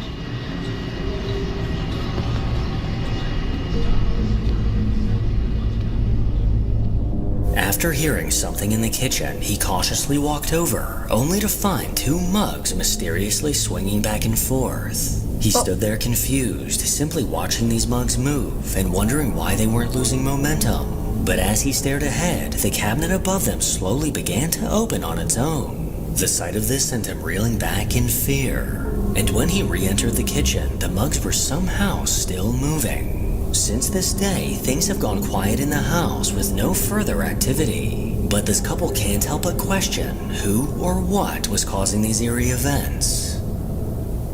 Number 7. 7 years ago, a Reddit user known as Stalker the Zone worked as a security guard in a hospital. Late one night, with the glow of the overhead lights above him, he began his routine patrol. So real quickly, obviously that was the previous video was legit. Yeah. Obviously it was legit. It seemed to be the camera work was so freaking, like, I thought for sure that someone had smacked him or something. But as it turns out, it was just I guess that spooked him enough that he just kind of like went in the other direction. So that was unfortunate. So I don't know what's going on with that. But yeah. I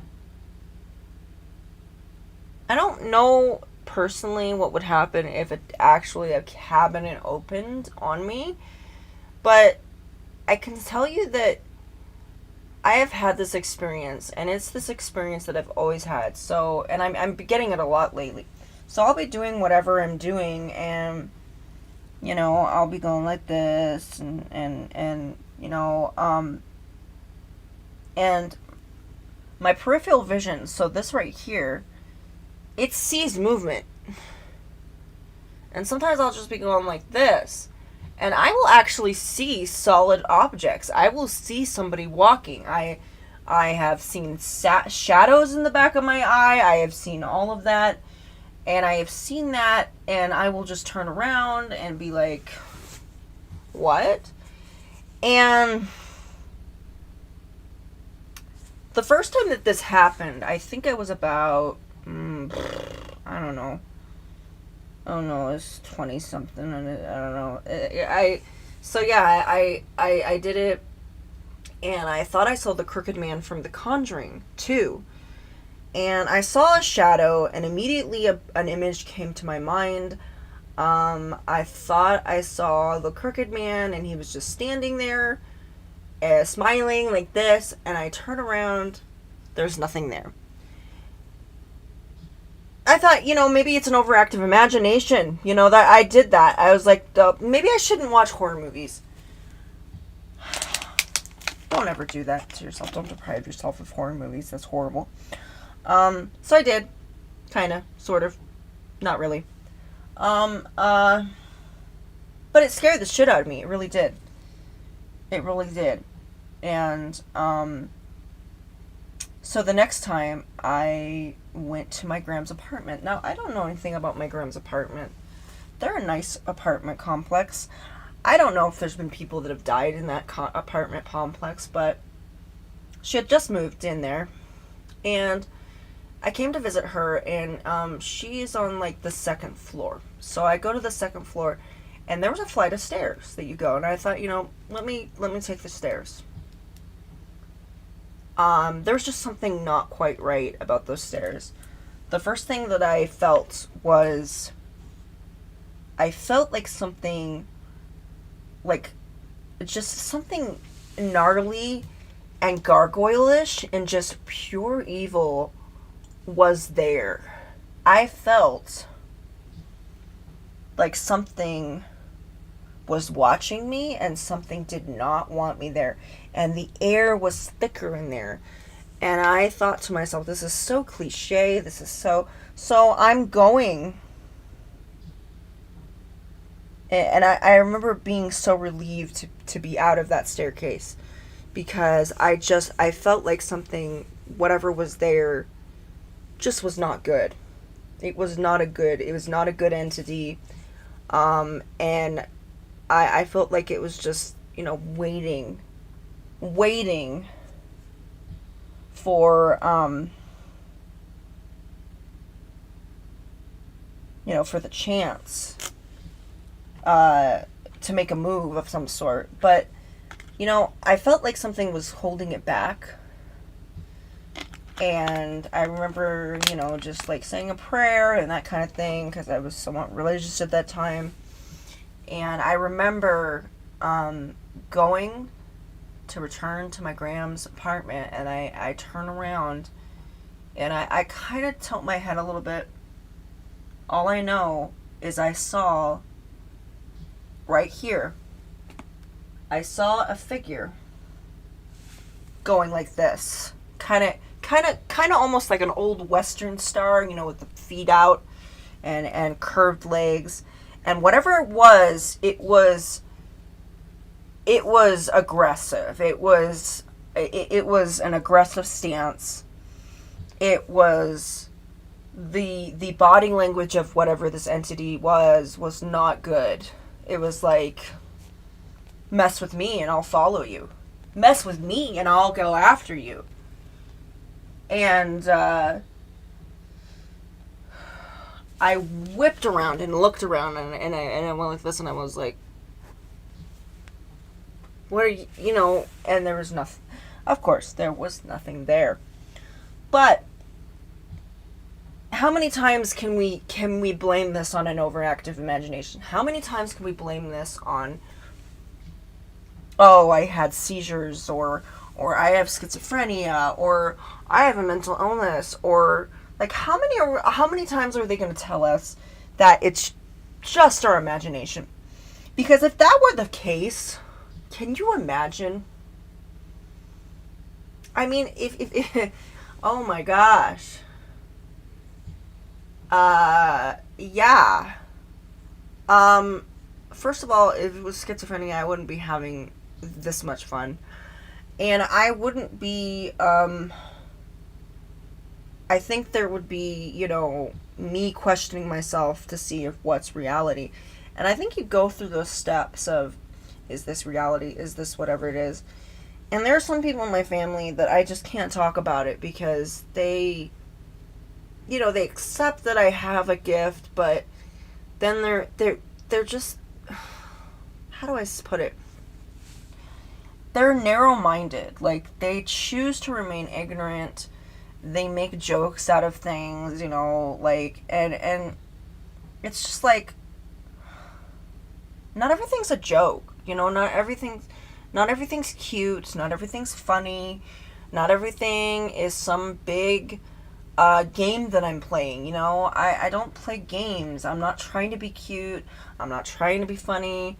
I'm actually trying to have a conversation with you, and I'm not down with that. I'm not down with people like that. Don't make a joke out of it, you know. Unless I'm making a joke out of it, then by all means laugh with me. But unless I come up to you and I actually, you know, say, okay, this is a joke. Sorry, you know, didn't mean to offend anybody. But no, I'm actually talking about things that matter. Things that matter to me. And I think it's hella disrespectful when you sit there and mock and make jokes when someone is trying to tell you, I have a gift. I can see spirits in the back of in behind me for 5 seconds. It's so extraordinary. But there's also another thing to be said. Sometimes the things that you can't see, you can see the most.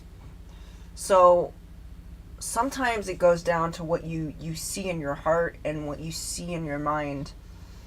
Because your mind sometimes can be a lot more reliable than your sight. Your heart and your soul can also be more reliable than that.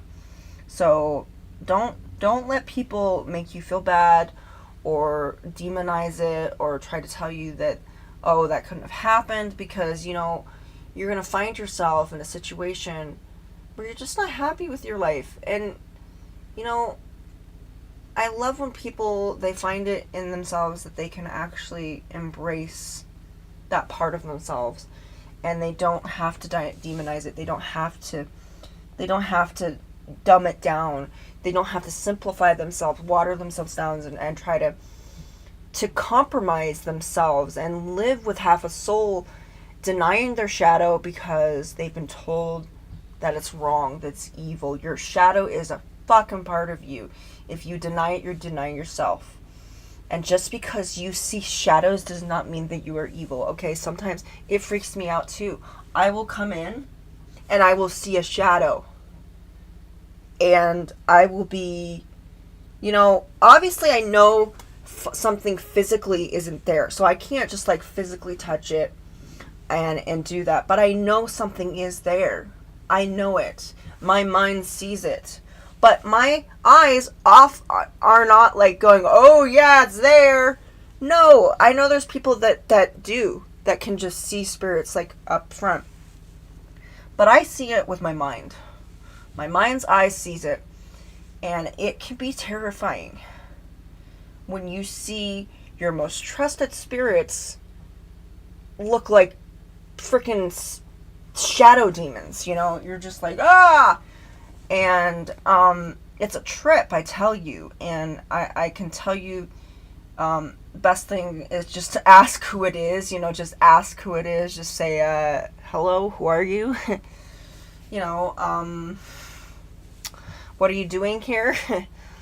oh, you're so-and-so, you know. Usually it's somebody that I know. I know the spirit really well, and it's a friend of mine.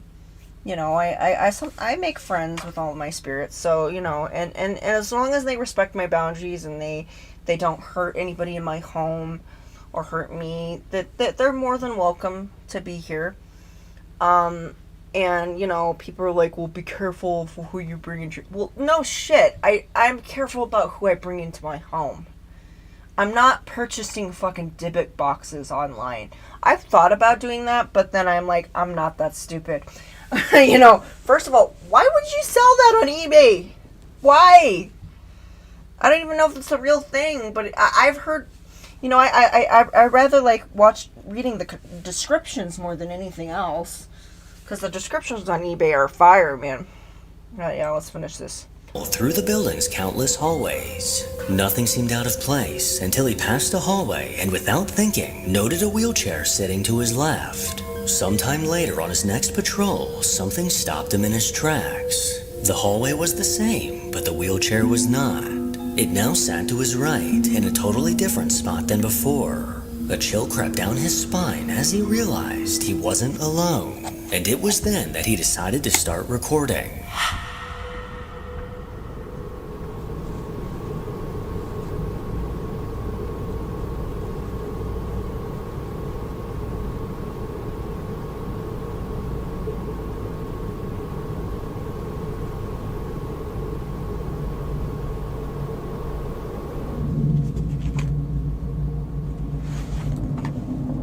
He stared ahead, patiently waiting to see if anything would happen, when suddenly the wheelchair began to move. The large wheels in the back began to spin as the chair rolled forward, and if you watch closely, the wheelchair appeared to rotate to face the man recording. The sight of this instantly sent him running, and I applaud his quick reaction, as I would have also ran for my life. Yeah. Number 8. A man named Dustin works at a hotel in the... Yet again, oh my gosh, what is that? He looks like if Jeff Combs had a son. Wow. I don't know. No, Jeff Combs did not have a son. He had a daughter. Don't. See, that's what I'm talking about. That's what I'm talking about. I see something. So I actually have a curtain. I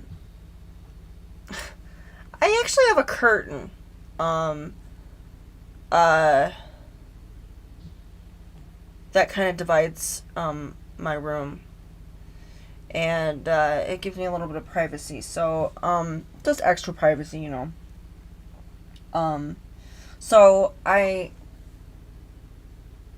it doesn't really matter what this curtain serves to, but I often see somebody peeking their head, just like their hair over there, and I can see the movement.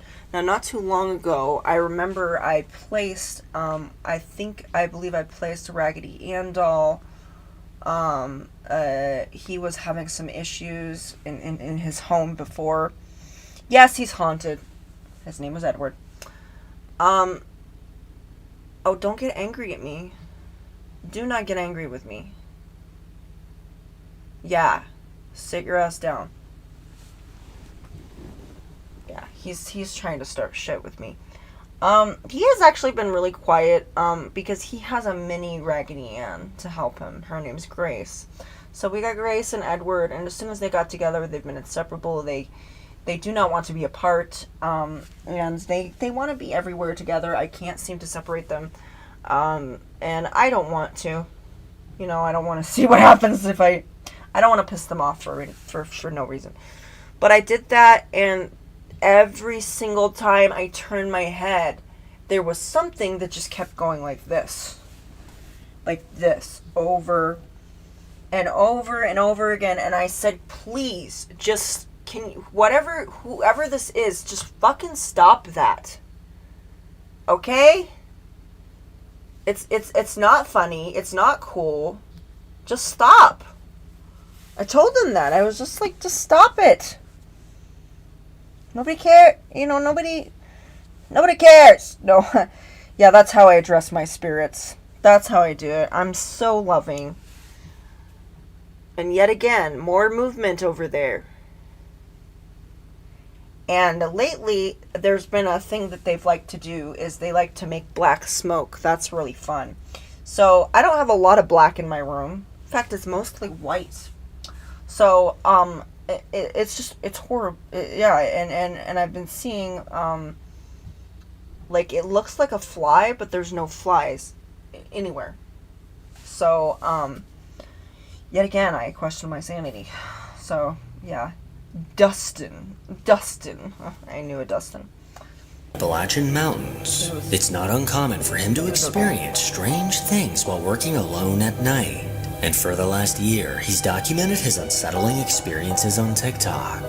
One night while at work, he was the only person in the building, or at least that's what he thought. Dustin could have sworn he saw a woman dressed in black standing in the back hallway. His heart immediately began racing as he pulled out his phone to record. Oh, I remember this guy. Okay, I remember this guy. Yeah. So,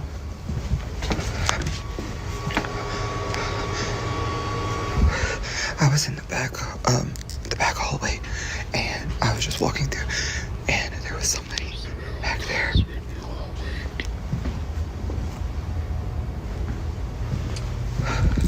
Like, she was just, like... So, quick thing. This is another reason you should not be alone, okay?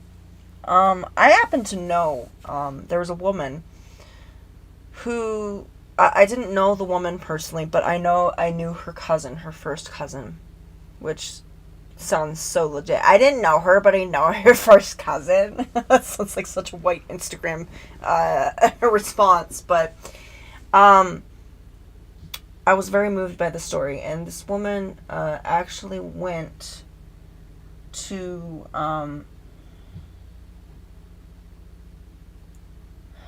that was a weird experience. Yeah, this woman actually, she was at a gas station, and she was all by herself, which is like, I'm just saying, a woman on her own, that's never a good idea. It's never a good idea at any time. You know, woman should be, I'm not saying that a woman should have an escort everywhere she goes, but, you know, at least have some beefy biker dude with you, or somebody that's bigger and scarier than you are, you know, or some mace or something. But, you know, she was left alone, and this guy pulled a weapon out on her, and I don't know why he did it, why he took the shot, but he did. And what was so devastating is I remember reading it in the newspaper, reading about it, and hearing about how people really, you know, they loved her.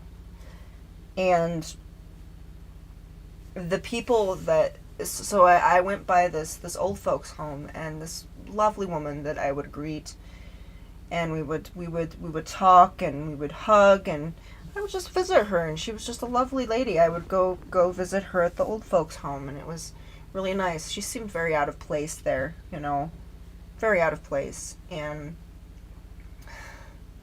she said she was such a bright light. She was so vibrant. She was so, you know, she was happy to be working. She was happy to be alive, and you know, the typical things that you would say of someone who had died. But it really struck a chord when I realized, you know, the world isn't safe, but I'm just gonna say that should be an example.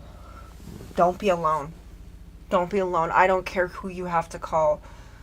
I don't care if it's, you know, you're just call somebody. Get somebody to be there for you. Even if it's a brother, a friend, a freaking homeless person, anybody, because that could be the one thing that saves your life. That could be the one barrier. That person could save your life, really could, because that could be you. So really, really take in consideration when you're in these situations, when you're working, even when you're working. I know it's awkward when you don't want to ask your friends to come to work with you, but it's okay to ask for help, okay? We live in the 22nd century. You don't have to be like, oh, I can do it myself. You know what? just for safety reasons, have somebody with you, somebody that's there, because look at the fear on his face. Look at how he looks like he's questioning his life's purpose right now. Like he's just like, why am I here? And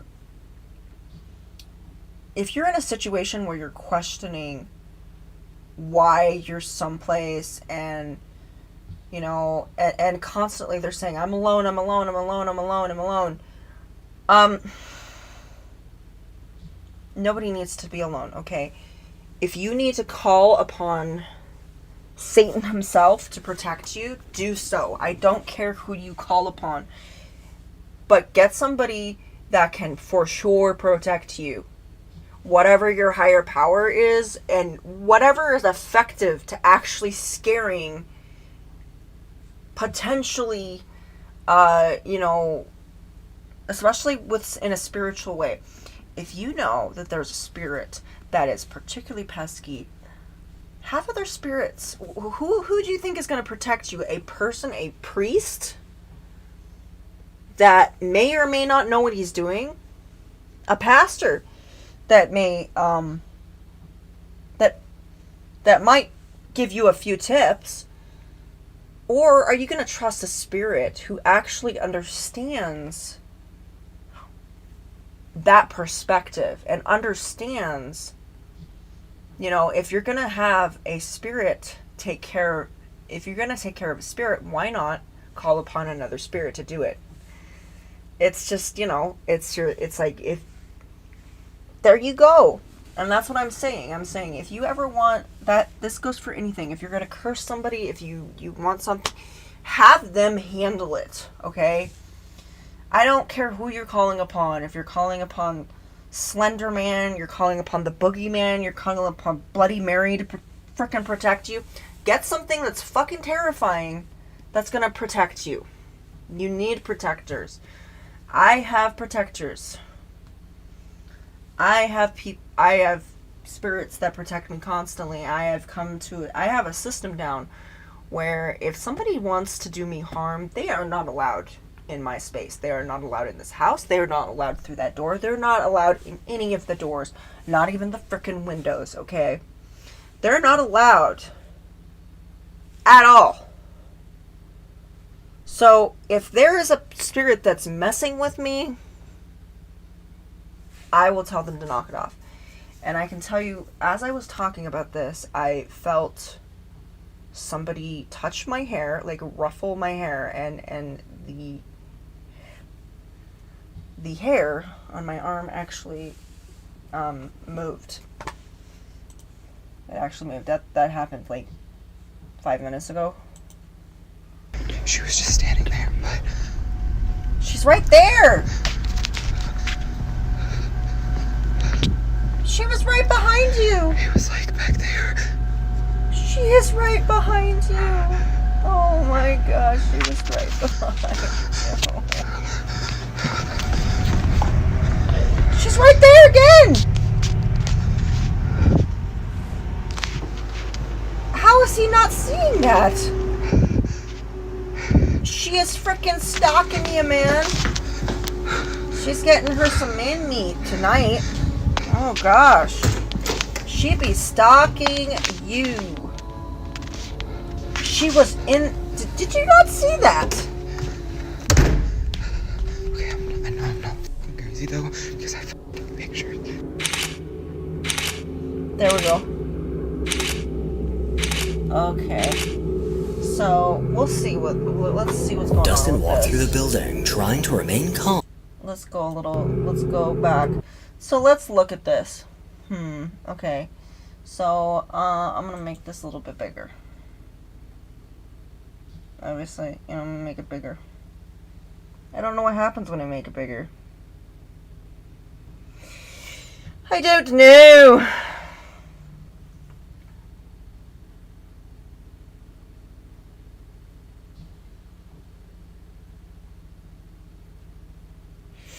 So,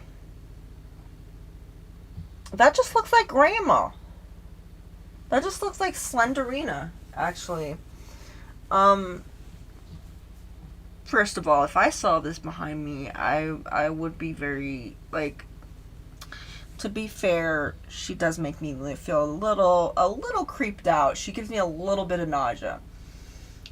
I'm just saying, whatever's in my stomach is not settling right. I can't. Whatever contents are in there, they are kind of, you know. So, she doesn't have eyes, for one thing. She does not have eyes. She has no eyes. Oh my gosh, yeah, she doesn't have eyes. She has no eyes. She seems to have no teeth either, so it's almost like grandma. She's got this really pointy chin. She seems to be having, I've seen her on occasions, she's actually following him.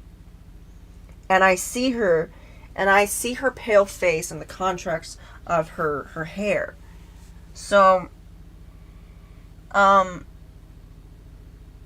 would say banshee. I would say that she's some sort of banshee.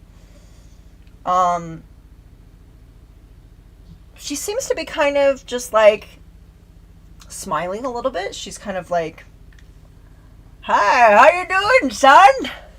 What you doing over there? I just want to get your phone number. That's all. I've been chasing you all over the place. Oh, son, can you just give me your number? I just need some company, you know." She kind of just looks like a sweet old grandma, kind of, you know. She's creepy as I'll get it, but I think she's just genuinely I don't see any malice in her as far as the expression that she has on her face. I do not see any malice. I do see her as being very active. She has very long legs, from what I can see. And if I were to delve a little bit deeper, let me see here. So, I definitely think that this is not like, this is an old entity. This is a very old entity. She's been around a while. And this is using my clairvoyance right here. She's kind of like a Baba Yaga figure. Very much a Baba Yaga. She seems to think that this is a game. Like, this is a game that she's playing. I can see her kind of smacking her knee and going, "Oh, that was a good one." You know, she's kind of like a Madame Mim. The marvelous Madame Mim. You know, she seems to be like that right there. And, you know, I think this is just like a game for her, really. I'm not getting a name, but I do get a banshee vibe. I don't think she means any harm, though. Like, I think this is just her midnight mischief. And from what I hear, so this is what I'm kind of picking up. She's like, these are my rounds. This is what I do. I do this all the time. And obviously I'm getting she obviously has a very, like, cold presence. She is probably going to drop the temperature in the room when she gets there. And she's very lively. You know, for an old woman, she's very lively. You know, I wouldn't mind talking to her, actually. I mean, I wouldn't mind, you know, chatting with her. She seems like she might have some stories. Maybe she wants to tell some stories to me. Maybe but I'm just getting this old grandma vibe from her, you know, just like, "Let me tell you the tale of the black-eyed children. Oh, they were such little shits." You know, it's like, I feel that, like, that's what she's gonna do. But first, she's a rambler, she's a storyteller, she likes to be, you know, she knows that she's creepy. I think she owns it. The way that she's smiling, she's kind of just like, It gets them every time. You know, she seems to have that vibe, but I'm getting a very warm energy from her. I think when you first meet her, she would be very cold. Like, I'm getting cold just kind of looking at her right now. Like, I'm getting, ooh, yeah, and I'm getting the chills. But, and the hair on my arms has kind of stood up a little bit. I'm not getting goosebumps just yet. Oh my gosh. I'm getting goosebumps on this arm and not on the other. Whoa. Oh my gosh. There's something paranormal going on right now.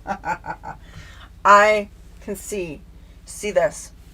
Like, oh my gosh. No, the goosebumps just disappeared. Oh my gosh. No. Wow.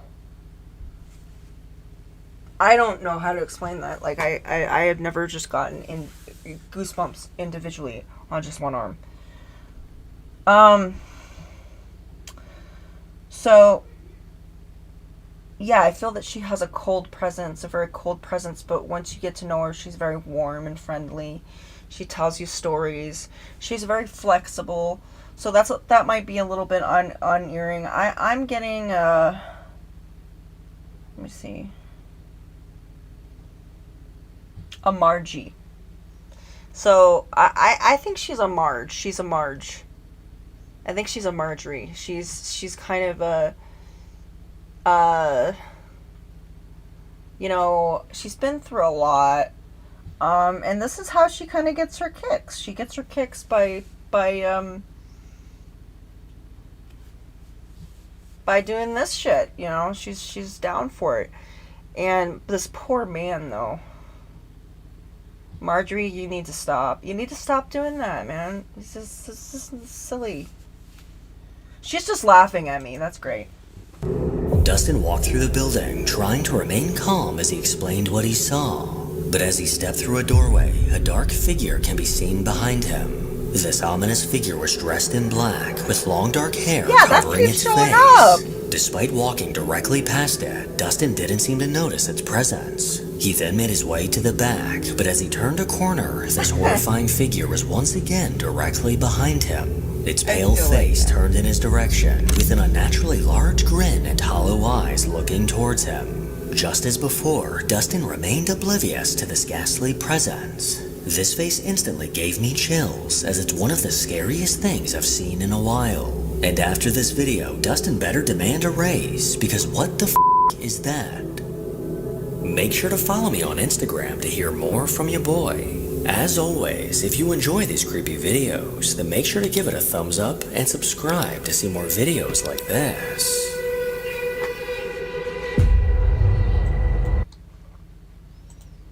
So, yeah, I like that. That was good. That was a good, first from top 5. I'm gonna have to keep that in mind. I hope that I can find it again. But, that was an interesting experience. I think I've seen that video before, and, I never got goosebumps from it. And, I mean, yeah, I've never gotten goosebumps from it before. So I definitely think that entity, whatever it was possibly trying to reach out to me. It's not uncommon, actually, when you see a visual, sometimes they will make a connection with you. They will make a connection. And it sounds so terrifying when you think about it. It was just like, oh, that's scary. That's scary. They're actually like, ooh, you know, they're like, you know, feeding on you. Or they're popping out of the TV or your computer. But really, there's something to be said when a spirit is being seen by you. So when you see a spirit, they know when they're being looked at. It's just like anything. It's like when some guy looks at your boobs. You know what's going on. You know where their eyes are going. You're aware of it. You're not like, oh, what are you looking at? You know, you're aware of it. And so I think this spirit knew. I think this spirit knew that she was being looked at. And I think it's probably a rarity that she gets to be looked at. And the fact that she's getting publicity, I think she was kind of smiling for the photo as well. It's almost like she knew that she was going to be photographed. She knew she was going to be on camera. She seemed to know that. So completely legit, 100%. I give that my approval. I'm probably going to be stalked for the next few days, but hey, I don't feel threatened by her. If she's gonna give me a few chills, and that's the worst that's gonna happen, I doubt it. I don't feel threatened by her at all. Most people would be would feel unusual, but I can tell you, I have seen, a couple times I'll go by, and I will see something very tall in the trees.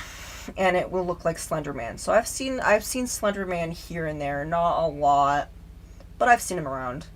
I might have seen the Babadook a couple times. I thought for sure that I'd be really scared if I saw a Babadook up front, but I don't know. It's kind of just like anything. It's just like, it's like if somebody has a facial deformity, they maybe they had an accident, acid, something, a dog, marred their face. After a while, you look at them and you don't see the scars. You don't see the scary face. You just see the person. And that goes for me. I just see a spirit. I just see a spirit to vibe with, and people will say, "Well, that's so dangerous." Someone told me that I met a Wendigo, and somebody was like, "Oh, you were just lucky." Someone made a comment on Facebook, and I was just like, "No, I'm not lucky. I'm not lucky.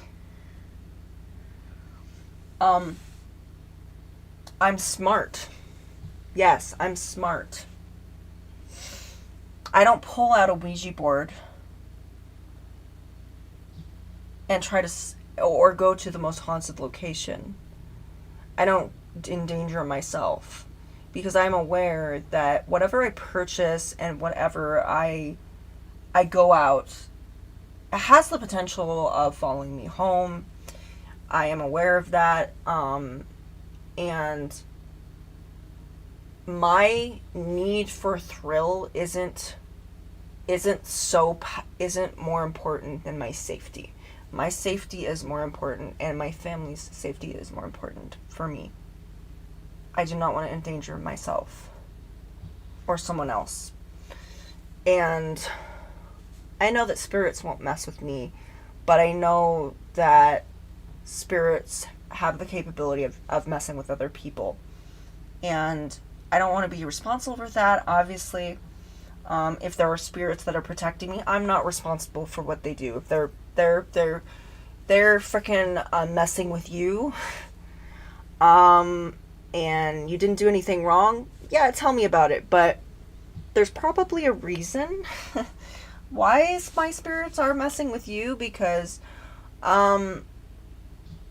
they're trying to protect me. They're trying to protect me. But also know, I am a badass witch, and I have the capability of understanding how doorways works. And people are always like, "Oh, Ouija boards, doorways."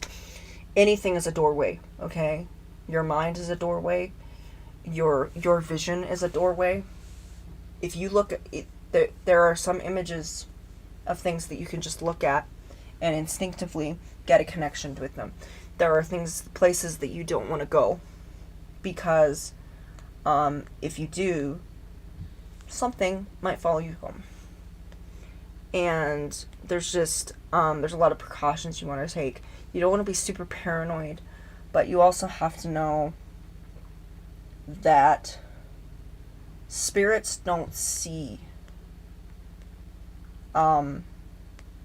what you see. They see your core. They see your soul. They see you on a molecular level. I asked the spirit once, I said, what do you see? And they see, in the word bank, they said molecular. So they see things at a molecular level, and they can see you.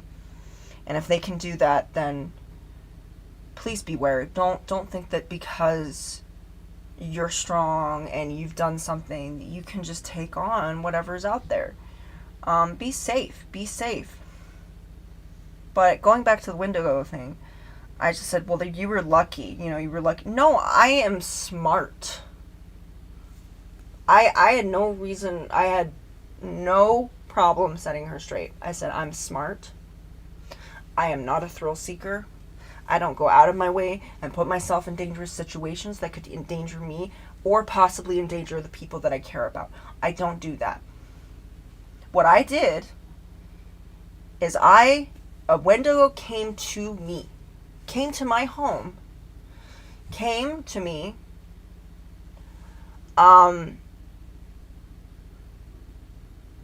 his arms were really long, and he pulled out his arm and grabbed a hold of my throat. And the first thing I could think of was, I was thinking, I called bullshit. I was like, he was trying to be all creepy and such, you know, he was coming out of the TV, he was doing all that stuff, and I was just like, okay. I know for a fact that if you are allowed in here, you're not going to hurt me. Because that's the system that I have. I have a system that if you have any ill intent, you're not going to be here. My spirit guardians would have taken care of you. You would have been kicked out. You wouldn't have even been let into the front door. So I just said that, and he said, yeah, you're right. I was just testing you. I was seeing, if you were, you do not seem to be scared. And I was like, no, I am not scared. In fact, I am fascinated by you. I am interested in you. What's your name? And his name, he said his name was Digo. So, Digo, I went to his land. I don't know how I figured out where his land was, but I did. I'm not Native American, but I had a drum. It's a cheap old drum from Temu. And I took it, and I blessed the land. And I asked first. I said, may I bless your land? May I bless it? And he said, yes, you may. And I did that. And ever since, we've been cool. We have been cool. I have not had a problem with him. He has not had a problem with me. He has not had it caused any issues within this home. And he has not caused any disturbances that I know of. So, now if he was, there would be a problem. There would be a problem, yes. And yes, there are spirits that can potentially affect people without being in the home. And I've seen certain demons that can do that, and that's really worrisome. But yeah, it's super worrisome. But I'm just gonna say, the best way is, it's okay to freak out. It's okay to be scared, but the more you fear, the more you're gonna avoid it, and the more you avoid it, the scarier that thing is gonna be. So just face it. Face the fear. Face the shadow. Because it's quite possible they don't want to hurt you. They just want to have a conversation with you, or they just want to mess with you. And if they really wanted to do something to you, do you think that they would just be stalking around? I mean, come on. That one entity, Marjorie, was just like kind of stalking, just following this guy. I mean, she's just kind of messing with him. She's not doing anything. I mean, yeah, he's scared shitless, but I don't think she meant any harm. I think she was potentially just trying to be mischievous. I think she was just trying to be, I think she was just hoping for a friend, really, you know, and obviously, you know, maybe she wanted to have a good time. I think so. I think she, and I love that about spirits, that they have a sense of humor, because it's just like, to me, that's funny. That's hilarious. That I have a dark, twisted sense of humor too. So they're just sitting there and they're laughing. And so I didn't see that as a demon. I saw that as a banshee. It was a banshee. I don't think she meant... I think this is her retirement years. This is like her... This is banshee retirement. We just stock the hospitals now. We just stock the hospitals, and there we go, and voila. So maybe that's what retired banshees do. Maybe that's what independent banshees do. They go out of their way and do shit like that. I don't know.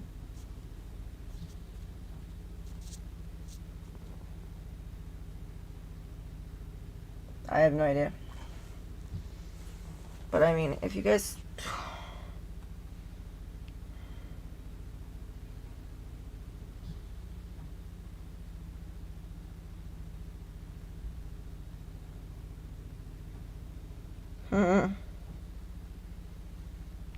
Yeah.